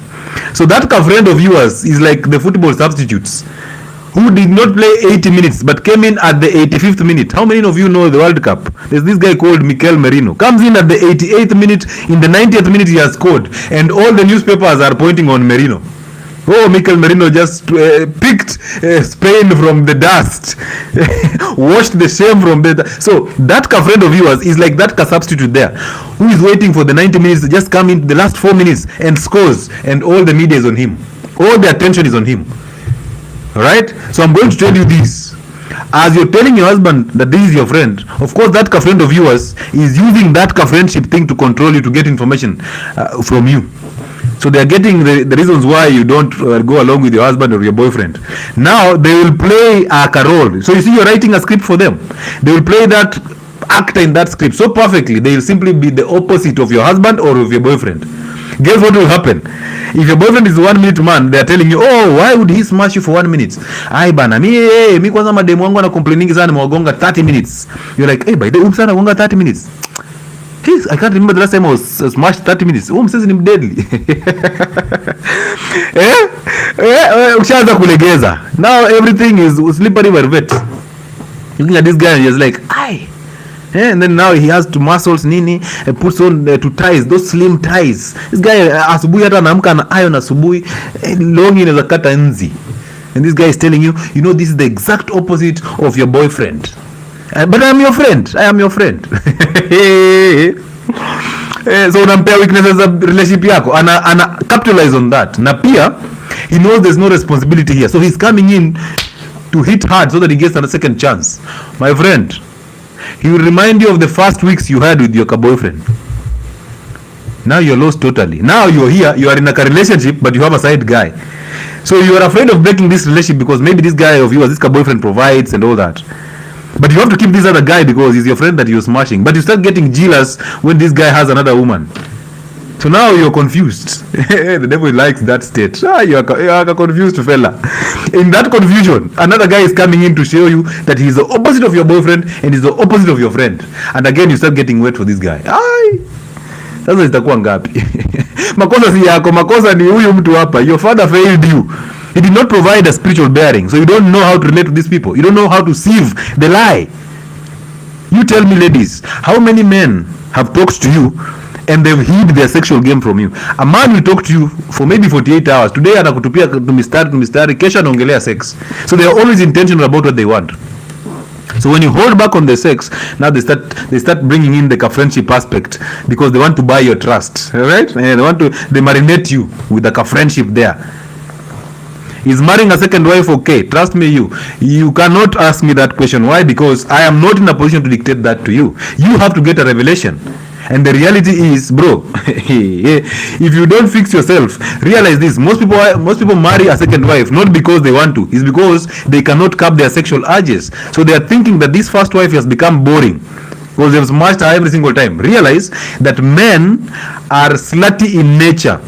They convert women into sluts. So they want to convert a woman into a slut to serve their slutty nature inside them, the emptiness. Now when their slutty nature in the woman dies, they will want to look for the second woman. You see that? So they want the new excitement of the slutty nature in them. So they will take another woman and convert her into a slut and call her second wife. So basically, you're just converting every single woman into a slut so that it can serve a slutty nature in you. So first things first, don't think about the second wife. Think about overcoming your sexual urges. Because it's all about sex. Why would you marry a second wife? The reality is you are thinking that this one is boring and does not satisfy you sexually. So therefore, the sex mind in you turns you to actually awakening a certain slut so that they can serve the slutty nature in you. So you are a slut. You're a slut. They call it a slut maker, right? And you're converting every woman into a slut so that they serve you. That's the reality. So I can't advise you about marrying a second wife or not. I'm telling you that, you know what, the revelation has to come from you. Have you overcome your sexual urges? No. Have you overcome the void inside you that chases you to actually look for women instead of chasing purpose? And what is your purpose? Aligning to the spiritual order of life, and through that you receive revelations on what to do on a daily basis. One of that revelation will not be a woman. Trust me. It will not be the sex. And all of us be a shower. Men convert women into sluts. So men are slut makers. And the reason why they do that is because they are empty from within. They have a slut inside them. And they have to convert women into that slut inside them, so that the slut inside the woman serves their nature. So once the slutty nature dies in one woman, they look for another woman to just convert her into another slut. Because this one is already done. You are done with this one. The slutty nature, unless she finds ways to awaken the slutty nature in her. Because you're constantly ejaculating, and now you're addicted to the ejaculation. So look at it deep, bro. When you have an identity, these things don't make sense. You will not even ask about them. You will simply just walk your life. You'll walk the truth, and the truth shall become your light. Somebody is saying men are the true liars. Now realize this. This is not a battle between men and women. No. This is a battle between what is good and what is evil. Alright? Yeah. Family is everything, I know. That's the best way to raise a child. But the reality is, you must have an identity to actually know who you're dealing with.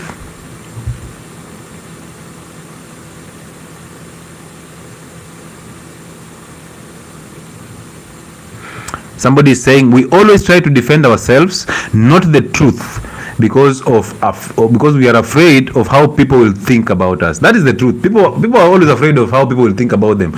But realize this: nobody's even thinking about you. It is the devil in you that is telling you people are thinking about you.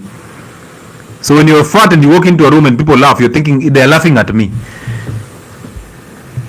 All right? It is not about you. Nobody cares. People are fighting their own battles and they don't care about you. It is you who is caring about people. It's you who is judging people. It is you who wants them to validate you. So now you're thinking every time they're thinking about you. Nobody's thinking about you and nobody cares. They don't. You see that? Once you see this, you cannot unsee it.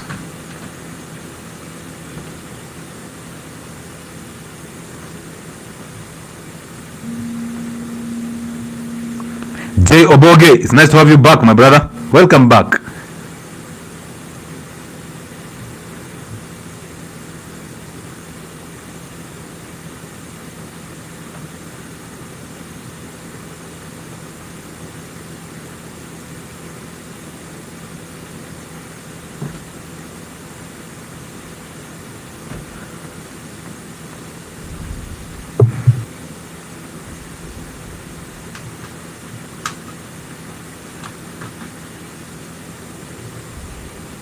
Good. Let me respond to your questions before we call it a night. Men are the true liars, where? But sometimes they are laughing at you. But why would you give a bottle top? Why would you give a bottle top about people laughing at you? What makes you think they're laughing at you? What is there to be laughed at? They are not. If they're laughing at you, they're laughing at themselves, because everybody, you are their environment, so they attracted you.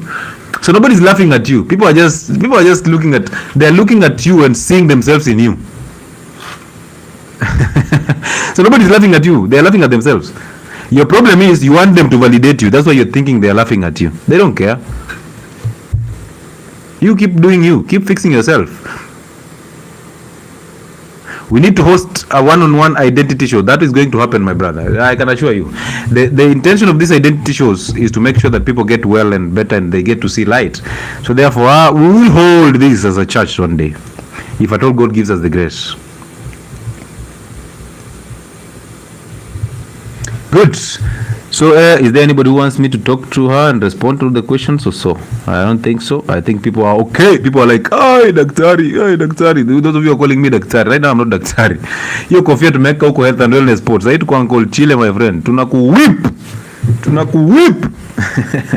So mambo ya daktari weka huko health and wellness sport. Hapa identities. Are you depressed? Are you angry? Are you afraid? Do you have fear? Do you judge people? Yeah? Are you empty from within? Are you depressed? Are you anxious? Thank you so much. This is who? Somebody is sending us gifts, man. Hey. Mtu na feel philanthropic. Those of you who are on TikTok, it's only fair that you can like the live, mazee. Mnakunga wagumu aje. Cha, I appreciate the gifts, man. Hakuna guest leo, watu wameogopa. Nimeona mmoja amekuja. Let's see. I hope si watu wakuniambia tucheze games. Tunacheza aje games na wewe sasa? Benzene. Benzene. There was a chemical in chemistry called benzene. You remember that? Six-sided ring with the kasako hapo katikati. The benzene ring. Organic chemistry too. Where? Yes, benzene. Yes. How are you? I'm very fine. How do you know you're fine? All is well. How do you know you're fine, my brother? Really? How do I know that I'm fine? Yes. Because I'm conscious. I have an identity. Oh, you do have an identity? I got an identity. There's so much noise coming from your side, sir. Now it is close. All right. Talk to me, brother. All is well from this side of heaven. So I got an identity when I was reasoning. I just came across your life because I was following health channels, and you are holding identity entitled Liberating Yourself. Okay. And that was the time. Yes, that the thing that really hit me on this identity is that was the time I felt something leave me. Mm-hmm. Like, I had all this anger, and I felt the anger leave me. So I was always defending my mother's nature. I was in church, and we were told how to obey our parents and everything. But when I realized that, my mother, she has imparted so much anger unto me, and now I'm responding to this anger. But the moment I realized that this anger comes from her, mm-hmm. I felt something leave me. And now it marks like a year. Actually, it was on July 11. That's the time I got an identity. Yeah. So my question is that is it a must that you improve God in identity? Because I don't think that it is the devil. It is just that we are not conscious, or we live in a world where we have weak fathers. Yeah. They are not responsible for teaching us the truth. So we have actually misused our women, and our women, they are forced to take the responsibility, and they end up modeling these children, especially the boy child, with their own image. Mm-hmm. Yeah. You see, God is the truth in you. You see that? God is not a person or a being somewhere. God is the spirit of truth in you. And this spirit of truth is suppressed when we don't have a father, or we have a weak father, because that means he has something to hide. So he will keep on lying. He will lead in a lie. He will not lead in truth. Now when that happens, it means the children that are coming from this union, they will never know the truth. Therefore they will never be they will never exercise the truth. So they will never know God. Because God, the nature of God is the truth, and truth is love. That is the easiest way to understand it. The moment you're operating from the center of truth, you're actually operating with God. The moment you're operating from the other side, that's the fallen side. That's now the devil, because you are relying on your thoughts, and the thoughts are actually controlling you. So the reason why I say, or why I talk about God, I'm talking about the truth. That's why you'll not find me talking about God every single time. I'll always talk about the truth, because I understand the moment you cross over, now you've inhabited the spirit of truth, and now that's God operating with you. Because we are spiritual beings just existing in this physical body. So we are not our bodies, and we are not our thoughts. So if that is the case, it means that the spirit that lives in us is the one that actually controls us, or the one that is doing things through us. So if we have the spirit of good, we will always do good. You see that? We will not even notice we are doing good. We will not even notice we are doing good. We just do the truth. We just do good. That's it.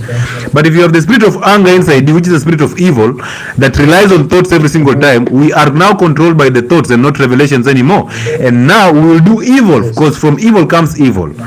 The only challenge is the spirit of evil in our heads will start convincing us that, you know what, you have done right. This is the right thing. You defended yourself. Yeah, you did. You had to shout because you had to show them who you are. He's a toxic boss. He's a toxic spouse or a toxic sibling. So the thoughts in your head are the spirit of evil trying to convince you that you're doing the right thing so that you feel good about yourself. And the same thing spirit in you will control you to do the wrong thing so that you feel bad. Now you feel emotional. You're good, you're bad, you're happy, you're sad. And once you're in that state, you're easy to control. You see that? But if you had a biological father in your life who led in truth and upheld the spiritual order of life, it means that he understood and he actually imparted some form of confidence in you, which is a fulfillment because he's the source.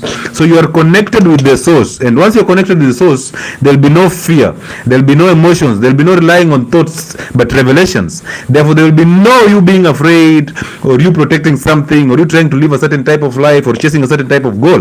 You will simply exist and do what is right in the present, and that's it. That's why a father is very important. Okay. Yeah. What about this thing we are taught in church that when you die you go to heaven, when you are born again? Is it true? It is not true because there's no heaven you are going to. You're going to the grave. Realize this, bro, that Jesus told you this, that the kingdom is within you.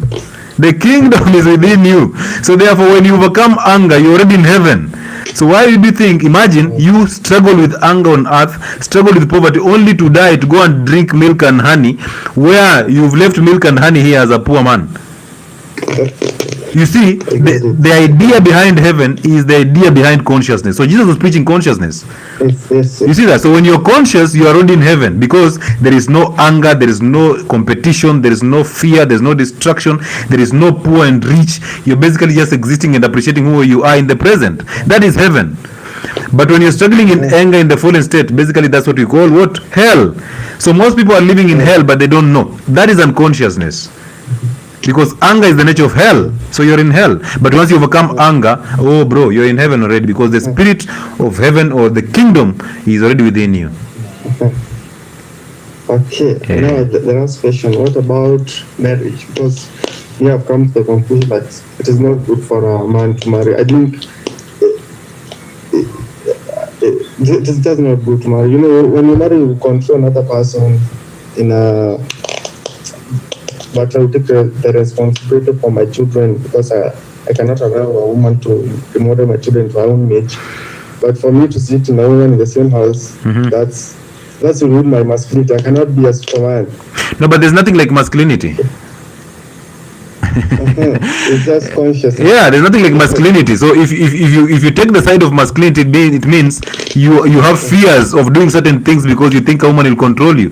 But you attract who you are. So if you fix yourself, it means the woman that comes into your life to raise your children is receiving revelations from you.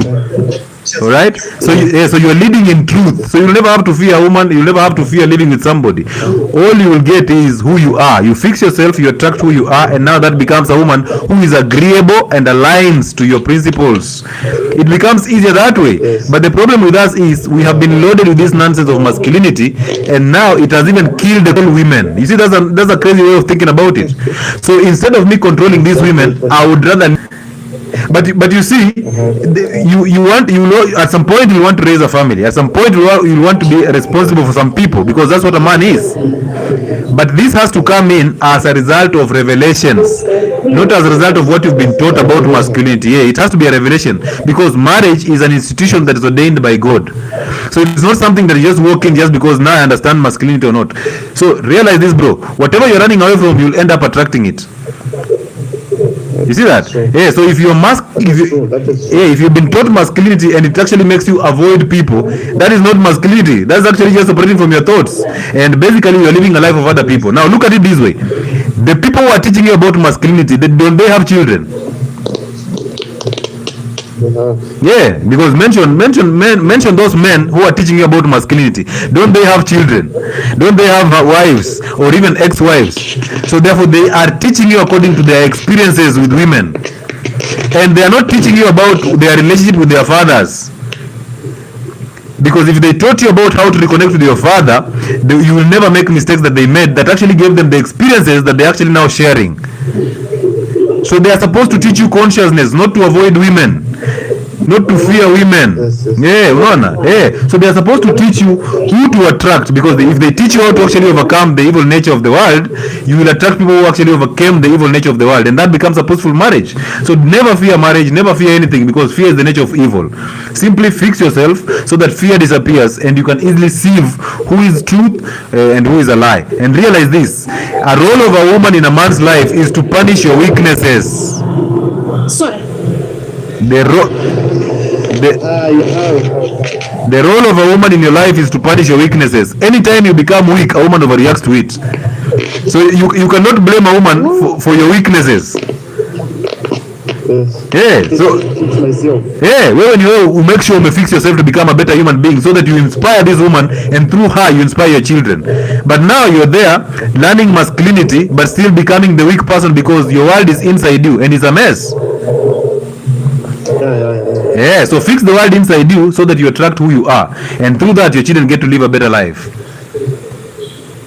Yeah, that is true, because there's something that you raised, that a woman doesn't have the capacity to love a man. She can only submit to a man. Yes, they submit and respect a man. If a woman loves you, that's your mother, so you should drop her. Yes, that is true. Yeah, that is true, because I've realized that what people call love is actually a refusal to carry your own soul. Yeah, You project it onto a woman, and make her the carrier of your own meaning. Yeah. But the moment you get an identity, you realize that you can survive even without being human. Bro, identity, yes, identity is everything. Actually, part of the identity, you might win the battle of identity, and then the relations that are coming in is a different purpose that keeps you off women. So be it. Yes. Yeah, because once you have an identity, I even tell women, you're trying to find an identity so that you become this type of woman for a man. That's a wrong way of looking at it, because that means you're coming in with expectations. So if you're coming in to find an identity, you're just fixing yourself, and you'll never care about anybody else. If a man comes along, well done. If he doesn't come along, you're still complete, because you are designed to be complete within yourself. Yeah. Yes. Yeah. Thanks so much for this love. This identity show has really helped me a lot. You're welcome, my brother. You're welcome, my brother. Keep winning, and may God protect you, man. Yes, I'm winning on anger. Amazing.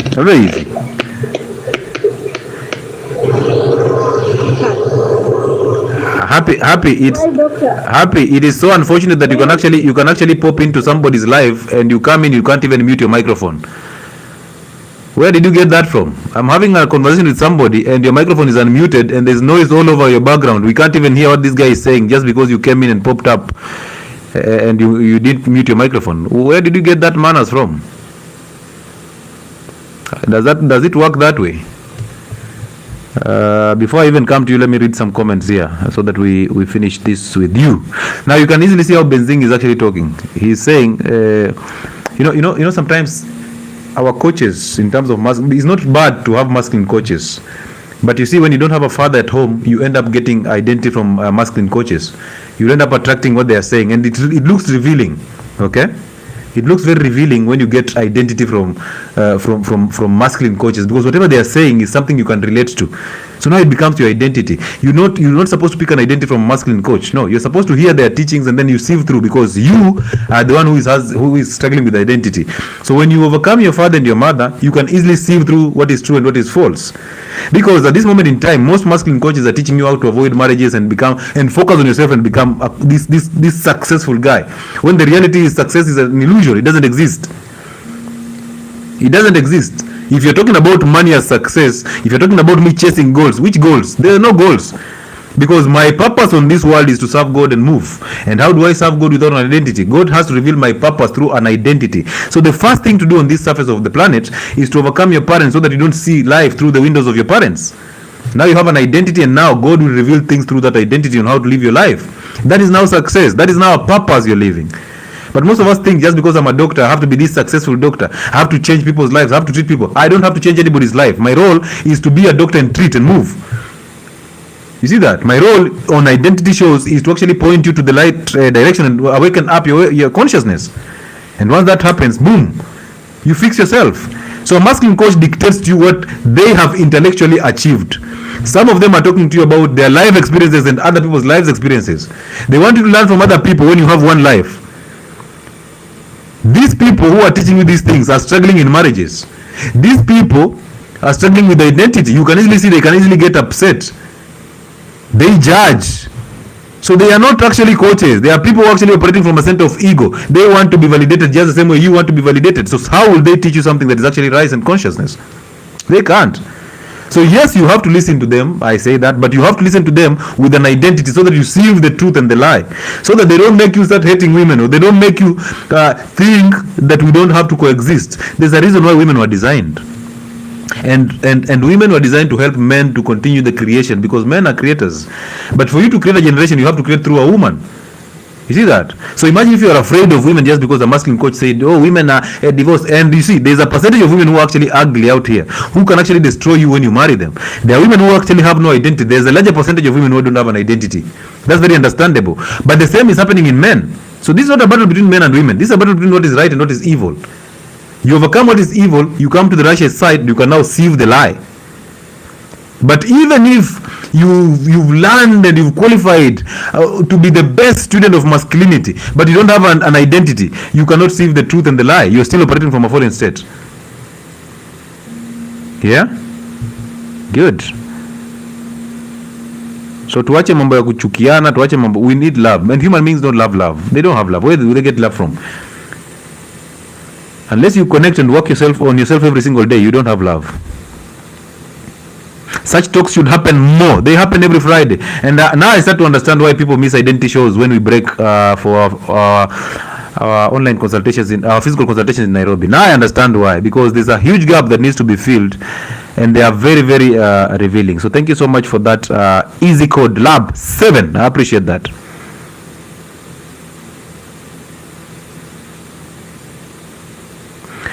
Bube Agnes says, great show. Thank you so much, Agnes. I appreciate that. Rose Mboya, an interesting topic. When no one is watching, there's always no need to perform. Yes, everybody is constantly putting on a performance. So whatever you're putting out there is not who you are as a person. You know very well. This person that I'm coming here to tell you, oh guys, identity, that's not who I am as a person. Trust me. I have to actually live what I'm teaching, and trust me, identity talks will always hit hard. So you cannot come here and pretend and then live a different life and then hope that you will never itakufunika tu. Because the question you'll be asked here will be difficult for you to actually answer. Because at some point you'll have to be triggered, and now people realize, kumbe bado uko na hasira. And of course, you never overcome anger. All you do, that's why you do it every single day. So you have to overcome it every single day. So identity talks are very important because they expose all of us. Both the one who is telling you and the one who is listening. They expose all of us. And we have to do these things every single day to overcome that false identity. Don't ever put on a performance. Whatever you're putting on social media, turning on these to lights and all that, that is a performance you're putting out. Who are you when nobody's watching? Who are you when nobody's watching? Can I ask, at that state, are we finally experiencing our true consciousness, or we are still influenced by identities we created for ourselves? The moment you overcome your thoughts, that is consciousness. In consciousness, there is no thinking. There's just existence, okay? That's the problem. You see now, that statement is framed in terms of, if I get this state, will I be? You see, those are thoughts that are controlling you. Rose Mboya. The reality is not that. The reality is, once you cross over, there is no more thinking. There's just existence, because you are only focused on the present. And in your present, nobody else exists. Nothing else exists. No thoughts of the past, no thoughts of the future. It is just now. So when you do a silent prayer every single day, you overcome your thoughts and everything makes sense in the present, because you are complete and you have everything right now, right here. The problem is your thoughts are convincing you that you don't have it, that you deserve better. You see that? So the moment you overcome those thoughts, the moment it calms down, because they say, bring all your thoughts into captivity. Once they come into captivity, you now allow revelations to happen to you, and everything happens beautifully because it is designed to happen that way. You just drop the thoughts, revelations come in. So you drop anger and the evil nature in you, and the good nature comes out. It reveals things to you on how to live your life. So you'll never care about, is this my consciousness? Will I rely on different identities? There's nothing like that, because these are just thoughts. Thoughts disappear, and revelation starts to work for you. Locked in, wisdom oozing from Uncle Chile. I'm learning a lot. I appreciate James Ngechu. Thank you so much, man. I appreciate. All right, let's go to Happy and hear what he has to say. Before that, let me just see. These lives do hit hard. I can't miss them. Tawai, thank you so much. I appreciate. Ebb Finance, that's why we have toxic masculinity from men like Kibe and 𝗪𝗛𝗓𝗓 with no identity. This is the reality. The reality is, why are you triggered by what they say? If any case, you should be focusing on yourself to become a better person, not listening to anything else. But because there is a gap they identified and they fill that gap, now you are resenting them for filling that gap. Some things they say, they expose you, and that's why you react to it. You are supposed to be that person who is so neutral that you don't react to anything that is happening around you. Your real world is not in 𝗪𝗛𝗓𝗓, your real world is not in Kibe, your real world is not in Uncle Chile, your real world is happening within you. Therefore, fix what is happening inside you so that you overcome the anger, so that you don't find a reason to react to what they're actually teaching you. You will listen without judging. You will listen without having to pick an identity from it. You listen, and the identity that you have of truth and staying present will help you filter what is making sense. All right? And you still move. You just keep moving. So you will not pick an identity. The problem is, these guys have made you think that they know well better about identities. Now you actually pick what they have to say, and it actually attacks you. You feel attacked. Anytime you feel attacked, know you're on the wrong side. All right? So it doesn't matter. Drop emotions. Pick what they are saying. Sieve through. But you can only do that when you overcome your parents and you have now an identity. All right? Yeah, so that you don't react with anger, but you react with discernment. You have to discern instead of actually reacting with anger. Getting an identity has really helped me, especially matters love. I knew I can't, yet it was expected. This is Gatimi. Amazing. Success is to compare yourself with others. Trust me, there's nothing like success. Yeah, it's just comparison. Happy, are you there? Now I can actually unmute you so that we can have a conversation. I put you on hold intentionally because you jumped into this conversation and you came in and it was crazy.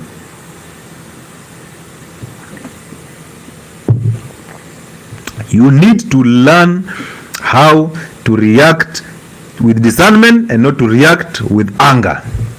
The only way to do that is to overcome your parents. Happy, are you there?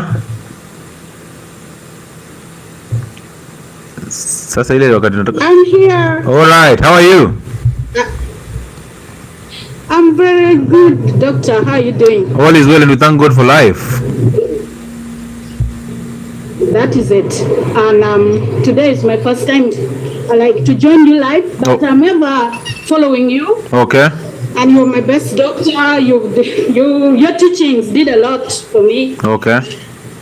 And I was going through a lot of health conditions, but through your teaching, someone posted it in one of the WhatsApp groups. Yeah. Abroad. Okay. Then since then, I listened to it. My life has never been the same again. Interesting. So I'm like your disciple. I'm like one of your disciples. Amazing. Where are you listening to us? Where are you talking to us from? I'm in Toronto. Oh, Canada. amazing, amazing. And are you from Africa? Yes, I'm from Uganda. Awesome, awesome. Welcome on board. Thanks so much, doctor. So there is something that normally disturbs me, as in beats my understanding, like the hell and heaven. Yes. Yeah, when you start thinking of heaven and hell, it demotivates someone, right? Yes. Then my question is it real? Are they there? Is there heaven? Is there hell? Very brilliant question. Number one, stop thinking about it. Stop thinking about what heaven is like, and stop thinking about what hell is like, because that is not who you are. That is what somebody put in your head. They told you that in hell there's fire and in heaven there's milk and honey, and you will enjoy as a spirit. Spirits don't drink milk, spirits don't take honey. So it's a false state of being. Heaven and hell are a consciousness. Heaven and hell are a state of your mind. Understand that? So heaven and hell are a state of your mind. When you have no anger, you're in heaven. When you have anger and you're being controlled by anger and your thoughts, you're in hell.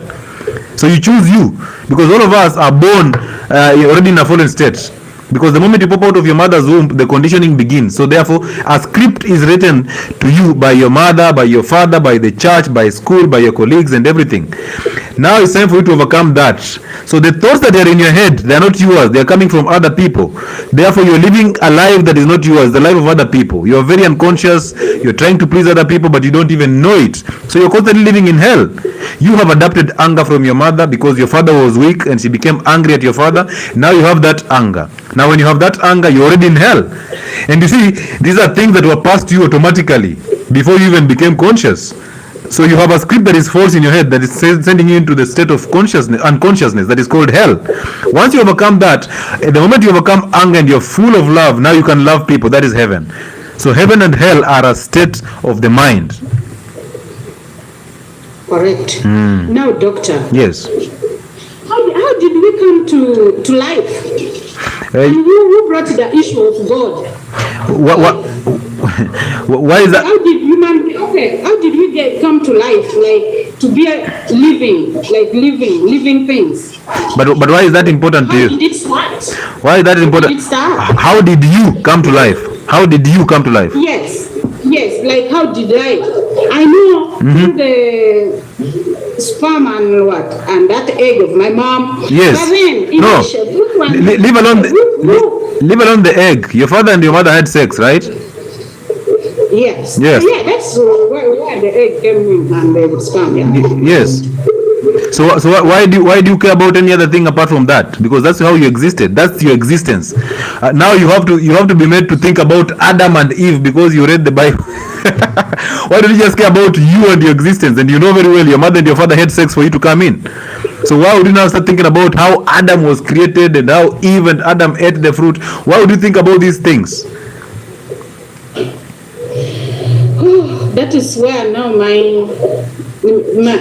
confusion starts. No, you're not confused. You just don't have an identity. You are allowing the devil to lie to you that you know what, you have to listen to what they told you about the Bible and all that. Who cares about how we existed? I care about my children, so I have to have sex with my wife to actually make children. That's what makes sense to me. Wow. Yeah, and anything that anything that comes in from behind there is going to put me in a state where I'm always overthinking things. I'm always trying to justify what happened. I wasn't there, so I don't care about that. I'll be there when my children will be born if God gives me the grace, and that's what I focus on. So my present is way important than what people said in the past. Remember, people can lie. Even the story of Adam and Eve can be a lie. So we don't care about that. What we care about, we are here now, we exist. So what do we do to become better in the present? Focus on the present and overcome the past. Yeah, true. Okay. At times I look at things like even the one man-made, like where we are, we have some buildings in that if you look up, yes, you'll be like, yes, really man-made. Then you start thinking of who made man. Yes. Yes. But so that's why I'm asking. But does God also exist? But we really but why is it important? Why is it important to you about who made man instead of who made you? Because I'm also among them. But you're in the world, but not of the world. I'm in the world. But not of the world. No, I'm not of the world. I'm still in the world. Yes, you're in the world, but not of the world. If you're of the world, it means you're actually operating from what people are telling you. And part of it is the stories that have been told about how man came into existence and all that. Who knows about that? Nobody does. Because who was reporting these things? Who was reporting how man was built? Where was he? So why do you care about things that don't even make sense to you? What makes sense to you that you exist, and you exist because your mother and your father had sex? That one is very true. Yeah, that's what you care about and move. But now if I start writing my stories about how creation started happening, or in the beginning there was a word and the word was with God and the word was God, why do you care about that? It doesn't make sense to you. Keep moving. Your reality now is to live the truth and move, because the truth is the God in you. Oh, at least. Thank you so much, Doctor. Do you have anger? Huh? Do you have anger? No. So you never get angry? Oh, I do. Oh, not like often. Oh, all right. So is it possible for you to get angry without having anger? Impossible. So do you have anger? Yes, I do have. So what gets you angry?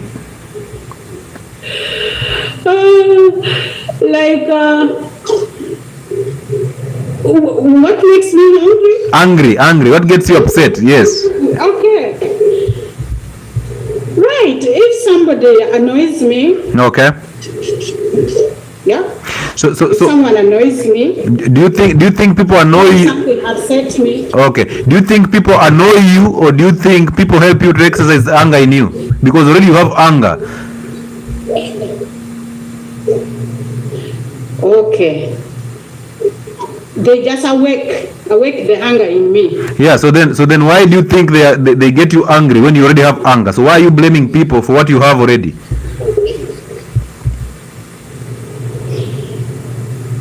Oh, so that's when the issue of somebody created something in me. That's why I'm saying No. There is some supernatural being somewhere. Yeah. So do you love being angry? No. Then why don't you overcome it? Now that you already know from this show that you can actually live without anger, why don't you overcome it? I will start. How will you start now? How will you start? How will you do it? Maybe by ignoring it, or by let it go. But let it go. But you've done that before, and it didn't work. Obviously, it did not work. So then why do you want to do the same things and expect different results? Maybe this time I'll start it with passion. Were you raised by both parents? Yeah. All right. And at some point, did your mother provide? Very well. All right. So then, where do you think the anger came from? Because you as a child, you're not born with anger. From the environment. Which environment? Like from the people around me when I was growing up. So who are maybe at the school. Who are these people? Oh, you want me to mention their name? No, I just want to know who are these people who actually influenced your anger when you were growing up? All right. The children. My siblings. Okay. Yep. So siblings, but not my parents. So do you live with your siblings right now? Also relatives. Do you live with your siblings right now? Yeah. You still live with them? Yes. So we have not separated, but as in we are still intact. So how are they influencing your anger up to now? Why do you still have the anger when right now it's not like you're still growing up together? Why do you still have the anger up to now? Okay, for now, the anger I have now is not now coming from them. It's from the environment where I am now. But it's the same thing. Also, is it not the same thing? Because anger is the same. When I was growing up, but Yeah. now we are no longer together. Like we are not staying together. Yeah, because now I'm wondering, because if you're not staying together, the anger should have disappeared. Why is it still there? It is recurring. Why? And yet your siblings are not there anymore. You're not growing up anymore.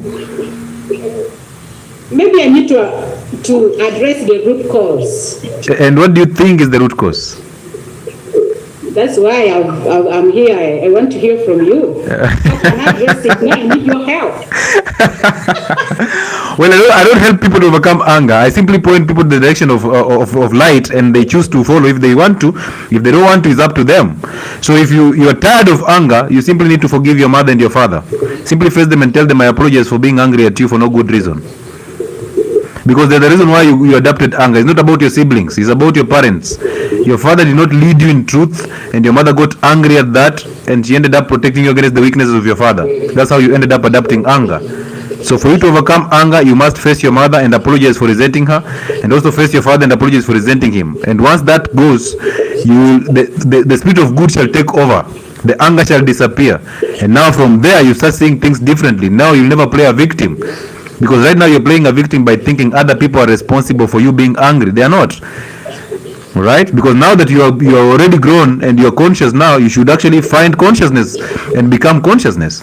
And the only way to do that is to apologize to your parents. Correct. Yeah. Now, doctor, I've shared your live video to other WhatsApp groups here, and among them is one of the WhatsApp group that I got your first video. Okay. It was about insulin resistance, high blood pressure, something, and by then, Yeah. I was suffering from diabetes type 2, Okay. hypertension, Yeah. iron deficiency. All right. I mean, I was anemic. Okay. I was even having PCOS. Interesting. In fact, I was also having this thing called endometriosis. Yeah. But through your teaching, I'm telling you, I'm your ambassador in one of the WhatsApp groups. Awesome. Whatever I tell people, Yeah. yes, and whatever I tell people, I just refer them. There is this Dr. Muchile in Kenya. That is it. Amazing. You know what? You know, I've reversed my diabetes by just following your teaching. Because, and today is my first time to talk to you. I've never even talked to you. Maybe at one point I sent you a message in your WhatsApp. I don't remember whether you replied it. Yeah. But let me tell you, the day I will step Africa, Yeah. I will first stop in Kenya. I will look for you. Welcome I home. will carry my gift. I will carry my gift on my head. Very nice. Very nice. Yes. Now, you recovered from diabetes because you stopped thinking in terms of it being your diabetes. It was never your diabetes. It was just diabetes. So I'm proud of you, and I appreciate that you saw meaning in what I was teaching and you decided to follow suit. So you deserve whatever I you. really followed it. Yeah, you really deserve what is happening to you. So keep winning. You deserve it. Thank you very much. Congratulations. And my doctor is very happy about me. Awesome. Because when I went to her, Yes. I was like, okay, whenever I do my blood work, it's just coming down. Even my medical recommendation is showing that is what? Yeah. There is a medical term they use. Yeah. I went even for eye x-ray. Uh-huh. There was nothing. My eyes were all very clear. And the doctor was like, did you even really suffer from that? I said, yes. Amazing. You know, my A1C Yes. was 8.8. That was 2023. Yeah. August. Yeah. 8.8. Yeah. So from there, when I started listening to your teaching, following all that you say about that it's reversible, because let me tell you, this thing was a burden to me when I was almost giving up in life. Yeah. Yeah, but just you were my turning point. I must say Amazing. this. Amazing. Amazing. Yeah. May God protect you and may you keep winning because you deserve everything that is happening to you. I want you to take the credit. Why? Because to most people, I'm on Health and Wellness Port, I'm just an online doctor. You decided that, you know what, I'm going to do something different because it sounds appealing. And you followed suit. You did everything. All the work, it's you who did it. And you reversed the condition. You are a happy woman because you did everything. So therefore, take the credit. Congratulations to you. Enjoy the moment and take care of yourself and keep winning. Thank you very much, doctor, and have a wonderful time. Awesome. Awesome. And may other people also get their insulin resistance reversed. Awesome. Jesus. Receive your claps. Interesting.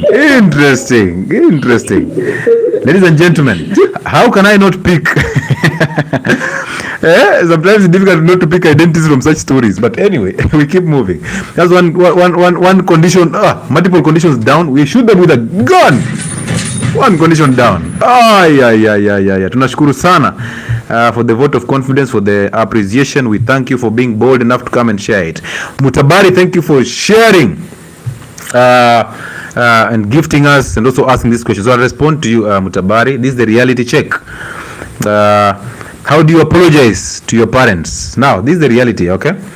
You see, our fears are our parents. Most of us fear our parents so badly because we think they are always right. They were doing what was right according to them, but that does not mean that was the truth. Okay, all they did was right according to them and how they were taught by their mothers and their fathers. But this is how you do it. Go and face your mother. Start with your mother because your mother is the one who turned you against your father, and now she created that void in you because she remodeled you into her own image. So what do? You go and face your mother and you tell her, you know what, Mom, along the way I've been resenting you for no good reason. I appreciate that you've raised me into this son that I am right now. But along the way, I realized that I've been resenting you for no good reason. And now that I realize I'm wrong, I am sorry. All right. So what you're going to do is not going to forgive your mother. You're going to admit fault so that you stop playing God. You go and admit fault. So you tell her, I realize that I'm wrong for resenting you and I'm sorry. Now, your mother does not need to understand what you're saying. She doesn't need to even to cipher it. She doesn't even need to sink it in.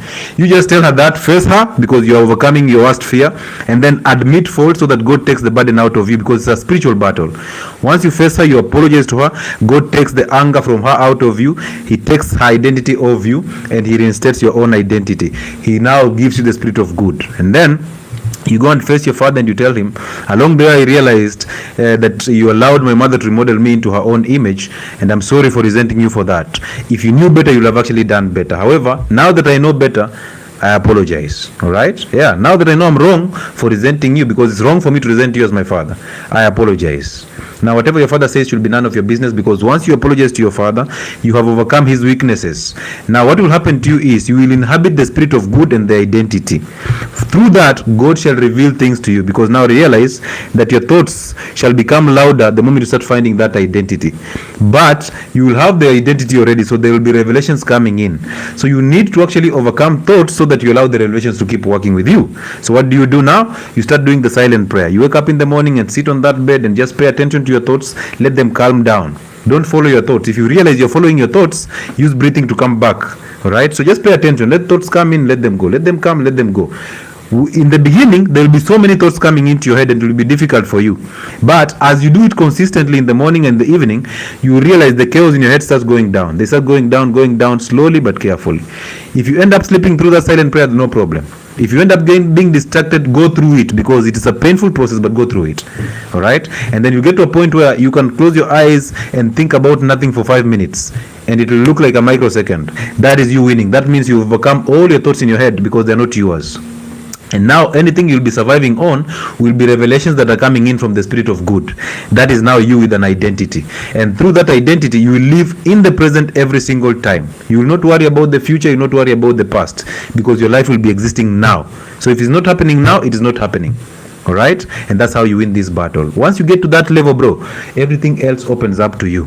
Anger disappears, expectations disappear, fear disappears, because your parents are the biggest fear. So once you overcome them, the fear is gone. And now you start living life in a beautiful place, because you are now in the conscious state. I call that heaven. All right? And it's so peaceful, that way. It's so peaceful. You cannot see it when you're still connected to that evil nature of yours. Once you overcome it, you'll see it. And you see, you have to go through it so that you can actually experience it. So however much I explain it, it cannot make sense to you unless you go through it. And it's a personal journey, it's a spiritual battle. You have to fight it and you have to go through it. So I wish you well, my brother. So is wrong consciousness results of polygamy and the right consciousness responsible for monogamy? Pamba Russia, this question is doesn't make sense at all, because the truth is there's nothing like wrong and right consciousness. Consciousness is just being truthful and staying present every single time. That's consciousness. The other side of the equation is unconsciousness. So if you're living in and relying on your thoughts, living in the future and in the past, that is unconsciousness. So there's nothing like right consciousness and wrong consciousness, no. And there's nothing like polygamy from right consciousness and wrong consciousness, and monogamy from right consciousness and wrong consciousness. No, there's just monogamy and polygamy. You choose you, but for you to choose you must be operating from one center. It's either you're operating from a center of an identity, which is consciousness, or you're operating from a center of lack of an identity, which is unconsciousness. In the lack of an identity, of course, you're constantly chasing sex and multiple women and all that. On this other side, you're chasing revelations, because you're allowing them to reveal every single thing to you, so you will know what to do at that moment in time. All right? Yeah. You are very welcome, doctor. Thank you so much. Happy, I appreciate. Doc, mimi after eating I get heart palpitations. Wewe ngoja mpaka Monday kuna show ya health and wellness sport.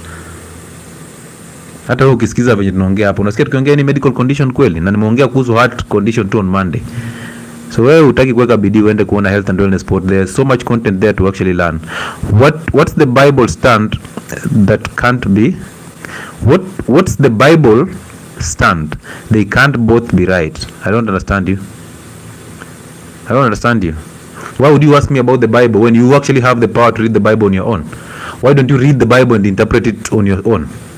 And read the Bible without thoughts. Just drop the thoughts and don't read the Bible to remember it. Just read to actually go through it.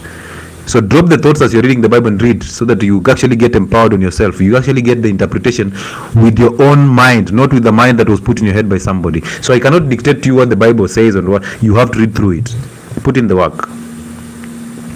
The saying goes by, a hungry man is an angry man. Is wrong because hunger fixes anger. Is a lie. Anger is anger, whether you're hungry or whether you're full.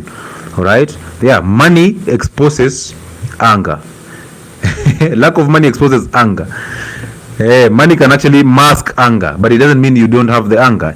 You still get a chance to exercise it. Trust me. It's just somebody has not triggered you enough. Number 2, hunger can expose anger. That is true, because all things that are outside you can expose what is happening inside you. Even my sister got her first child after telling her, whatever you teach here, doc, you are a blessing to Africa. This is 𝗪𝗪𝗘𝗡𝗡. Wacha tumpe makofi. Andrea, pokea hiyo. Congratulations to your sister, and let her keep winning, because she deserves whatever she's going through. Everything that is happening to us, we deserve it. If you're struggling with life, you deserve it. If you're winning in life, you deserve it. So now it's time for you to take responsibility. Nikisema hivyo, people think I'm very, very ignorant. I'm not. Good. Laini kando ya kufungiwa show. Hiyo nikiweka sweta watasema, hey, this guy is stealing from other people. We will actually cancel this video. Follow from South Africa, from South Sudan. Amazing, 𝗪𝗪𝗘𝗡𝗡 from South Sudan. It's amazing to have you here. We are taking in one more person, and then we call it a night. Mutabari. I'll take you in and then we call it a night. On YouTube, is there anybody with a question? Yes, Mutabari. Yeah, hello. Hello, are you able to hear me? Oh, yeah, I can hear you properly. Good. Where are we talking to us from? Okay, I'm around Nairobi. Okay, Yeah. all right. I already saw you addressed my question, so I requested to Jen as a guest to ask the question. Okay. I think you already addressed it. Thank you very much. Amazing. Thank you so much for supporting our show by sharing gifts and all that, and even participating. So I appreciate you, my brother. Good. All right, ladies and gentlemen, I think it's time for us to call it a night. It's almost midnight. From we have to call it a night so that we can do other things also. So thank you so much for taking your time to be here. Remember, we are going to take a break and head to Nairobi for our physical consultations from next week on Wednesday, if God gives us the grace. On Wednesday, that is the 22nd, all the way to the 31st of July, we'll be in Nairobi trying to attend to you people on physical consultations that always happen in Nairobi if God gives us a very, very big grace. So you can book an appointment with us by sending a WhatsApp message to the office contact pin there by Kekeli 0707074722. We will address medical conditions there. We will also address identity issues. So if you have a son, a daughter, or yourself you're struggling with issues with identity, come, let's have that conversation. If you're struggling with chronic conditions and you're wondering how can I overcome this, come, let's show you the live. Let's point you towards the direction of light so that you can actually get better, because health is your first wealth and identity comes in before the first wealth. So I appreciate all of you for being here, being patient with us, sharing your views, liking the live, sharing even the live. It's amazing to always have you as an audience. I hope that you will not miss Identity Fridays. We will be here again if God gives us the grace to actually do this over and over. May God protect every one of you, and may you live to see another day so that you keep on serving God through the purpose that is instructed to you through your identity. Go and forgive your parents so that you overcome their anger and overcome their resentment, and once you do that, you'll see life differently. Start doing the silent prayer every single morning and every single evening so that you overcome the thoughts, because they are not your thoughts. They are put there by other people. Overcome that all through, and then practice staying present every single day, because it's what you deserve and is what happens to be your real reality. I wish you well, and you have a good night or a good morning or a good afternoon, depending on wherever you're watching us from. May God protect you all through. Amazing.